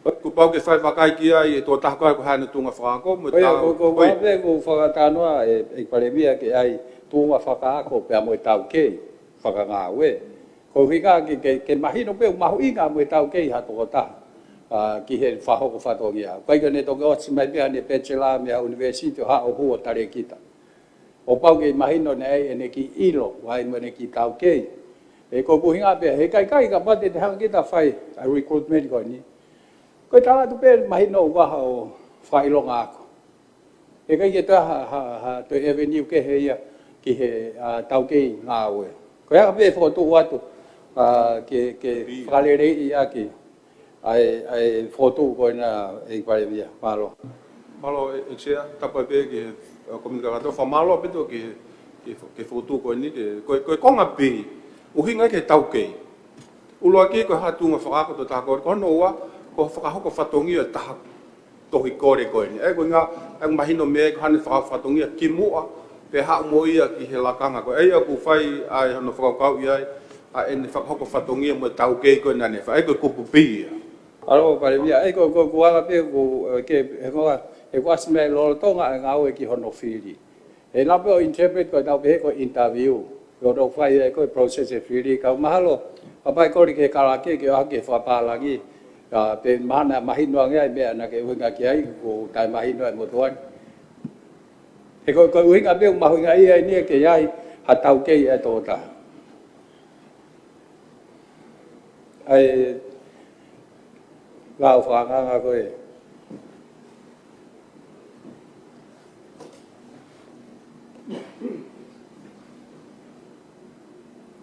phải có ai sẽ có bao cái để phạm môn nhạc còn so the applicant's performance during the selection process kada sẽ ai phải palangi ai có khi ai time có phải interview o nếu có sai mai to hiya coi ta mà coi cái hiện tại cũng phải cái hono Philip cái này interview ya la pare mai ai cái cao tao cái cái có lao này thì này ngao tao không có full về tao đi alo se malo tao cái sia be ki comunicator fa malo be ki he o fica todo tonga po ia ku hinga ko ni ai fica be ai ku hinga ia ko to ta ko ha tao cái ku ke ha mo ia ai o ha mo ia o fai ko a ho go apply me ka pau go te motuanu te lere mai na te fai ako atu ha ko te mo ha me pe he ai ko me ko o stana ki me fokia ka kit pa te tu ha fai te fatongia lo lo to ke pare mia ko ia pare mia me ai hope ki hena ko applicants performance ko pi pia ko he fa parangi ko application performance during the selection process and who is the opinion of the minister will assist the public enterprise to achieve its principal objectives. Ai ko hinga ai pare mia ki hene time ko to mai short list ai ko hinga ai he time ko o fai ko no select ki ko ta ki fa vo ki va nge ai foi lao ke ni fakatonga ai ko fakatonga ai ke fa ho fakatonga a ta to ikore lolotonga ai ngawe yono firi o tu ia se pe ka o pe ki ai o tau ke fe onga ai ko fakatonga ai o pe ke asi ai pare dia mo ta me fe tu na se ko tu ko a ko popi ko fa ho fatongia to ta to lolotonga ai ngau ke no filipo ko performance lolotonga ai selection process he kai ke to fa ngata ia ki he ako atata pe po ke te mika Ko e taimi process ko ia e asimai e ne tau kei, a e ne ilo kehe. Rikote. E hau katoa ia se, e kei te whanga tangata ia ke a Ai ka tau tonu e kmire sa be. Rikote whapremore. Ko katoa APC pau ke tali ko toa ia. Ai o pau ko ase ko he nai pau ke aho fa mo nya ko. Pa to alu ko ke selection process. O ka ke me mai a A, B, o P, P, ko C. Pau ke mi te ko e. Pau ke whakatatau ia ke tūtūni ko nai lao A, B, C. Tau hoko tau pong he ke mea tatau pe. Tau ni ko se au tan mai. Tau ni ko nea. Mara koe, tole whare ki hong fō pompong. Sea kataki. O te mua ki kole koe ni. Ko hiko pompong nā tawa o ki ai teme hongo fulu poe ne ua poe taha. Ki he report a tita oe ola. Ko hiko e ngahi mea na lava mai a tita seni are kāna. O tokon pēha no tari anai whiu. Kia pompong. Sea, pau ke ki whehu pēnia. Kua pule lulu fong whatatau ke tau tūtūni. Koe a whehu ia. Ai mātua ni ki he ho ekmirista. Sea koe mea ke henia ko... Ika ko hinga pēo ke take into account. Ai taimi ko ia e tari whehu mai e wheitona mo heo kabineti. Pe to ia ha uki ai pe ikai. Pe ko hinga pēo ko lahe ngai issue. Te tawa uki ai he koe ai tembe o e ke tau hoko tuki ai. I pēnia me lahe whehu ko te maua pa mutai. E ko hiko ko reporter ko ni e sea ko... E sea whai ho tutuni au ka toki whai whakau ka te uwhatonga wani. Koe a tita, te whekau ke lere mai a pompong. Koe, malo te se. Koe tarwhau ke mou te mai ki ai he hoa e whiawhi. Sea tonu pe ma o ko to pole lulu e fra o se mahina ko to pe. Tonu pe ma. Ko ta tau ke tau tutuni. Koe.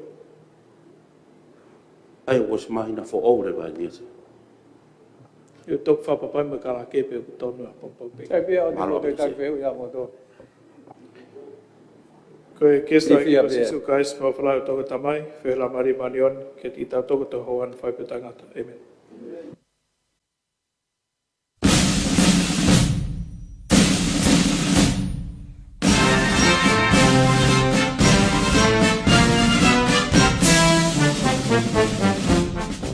Tunga i heanga lelea pureanga Australia, o gumalawai ki mau whamafola hanga tonu atu, a e to u wharearea o i wanoa ua wha.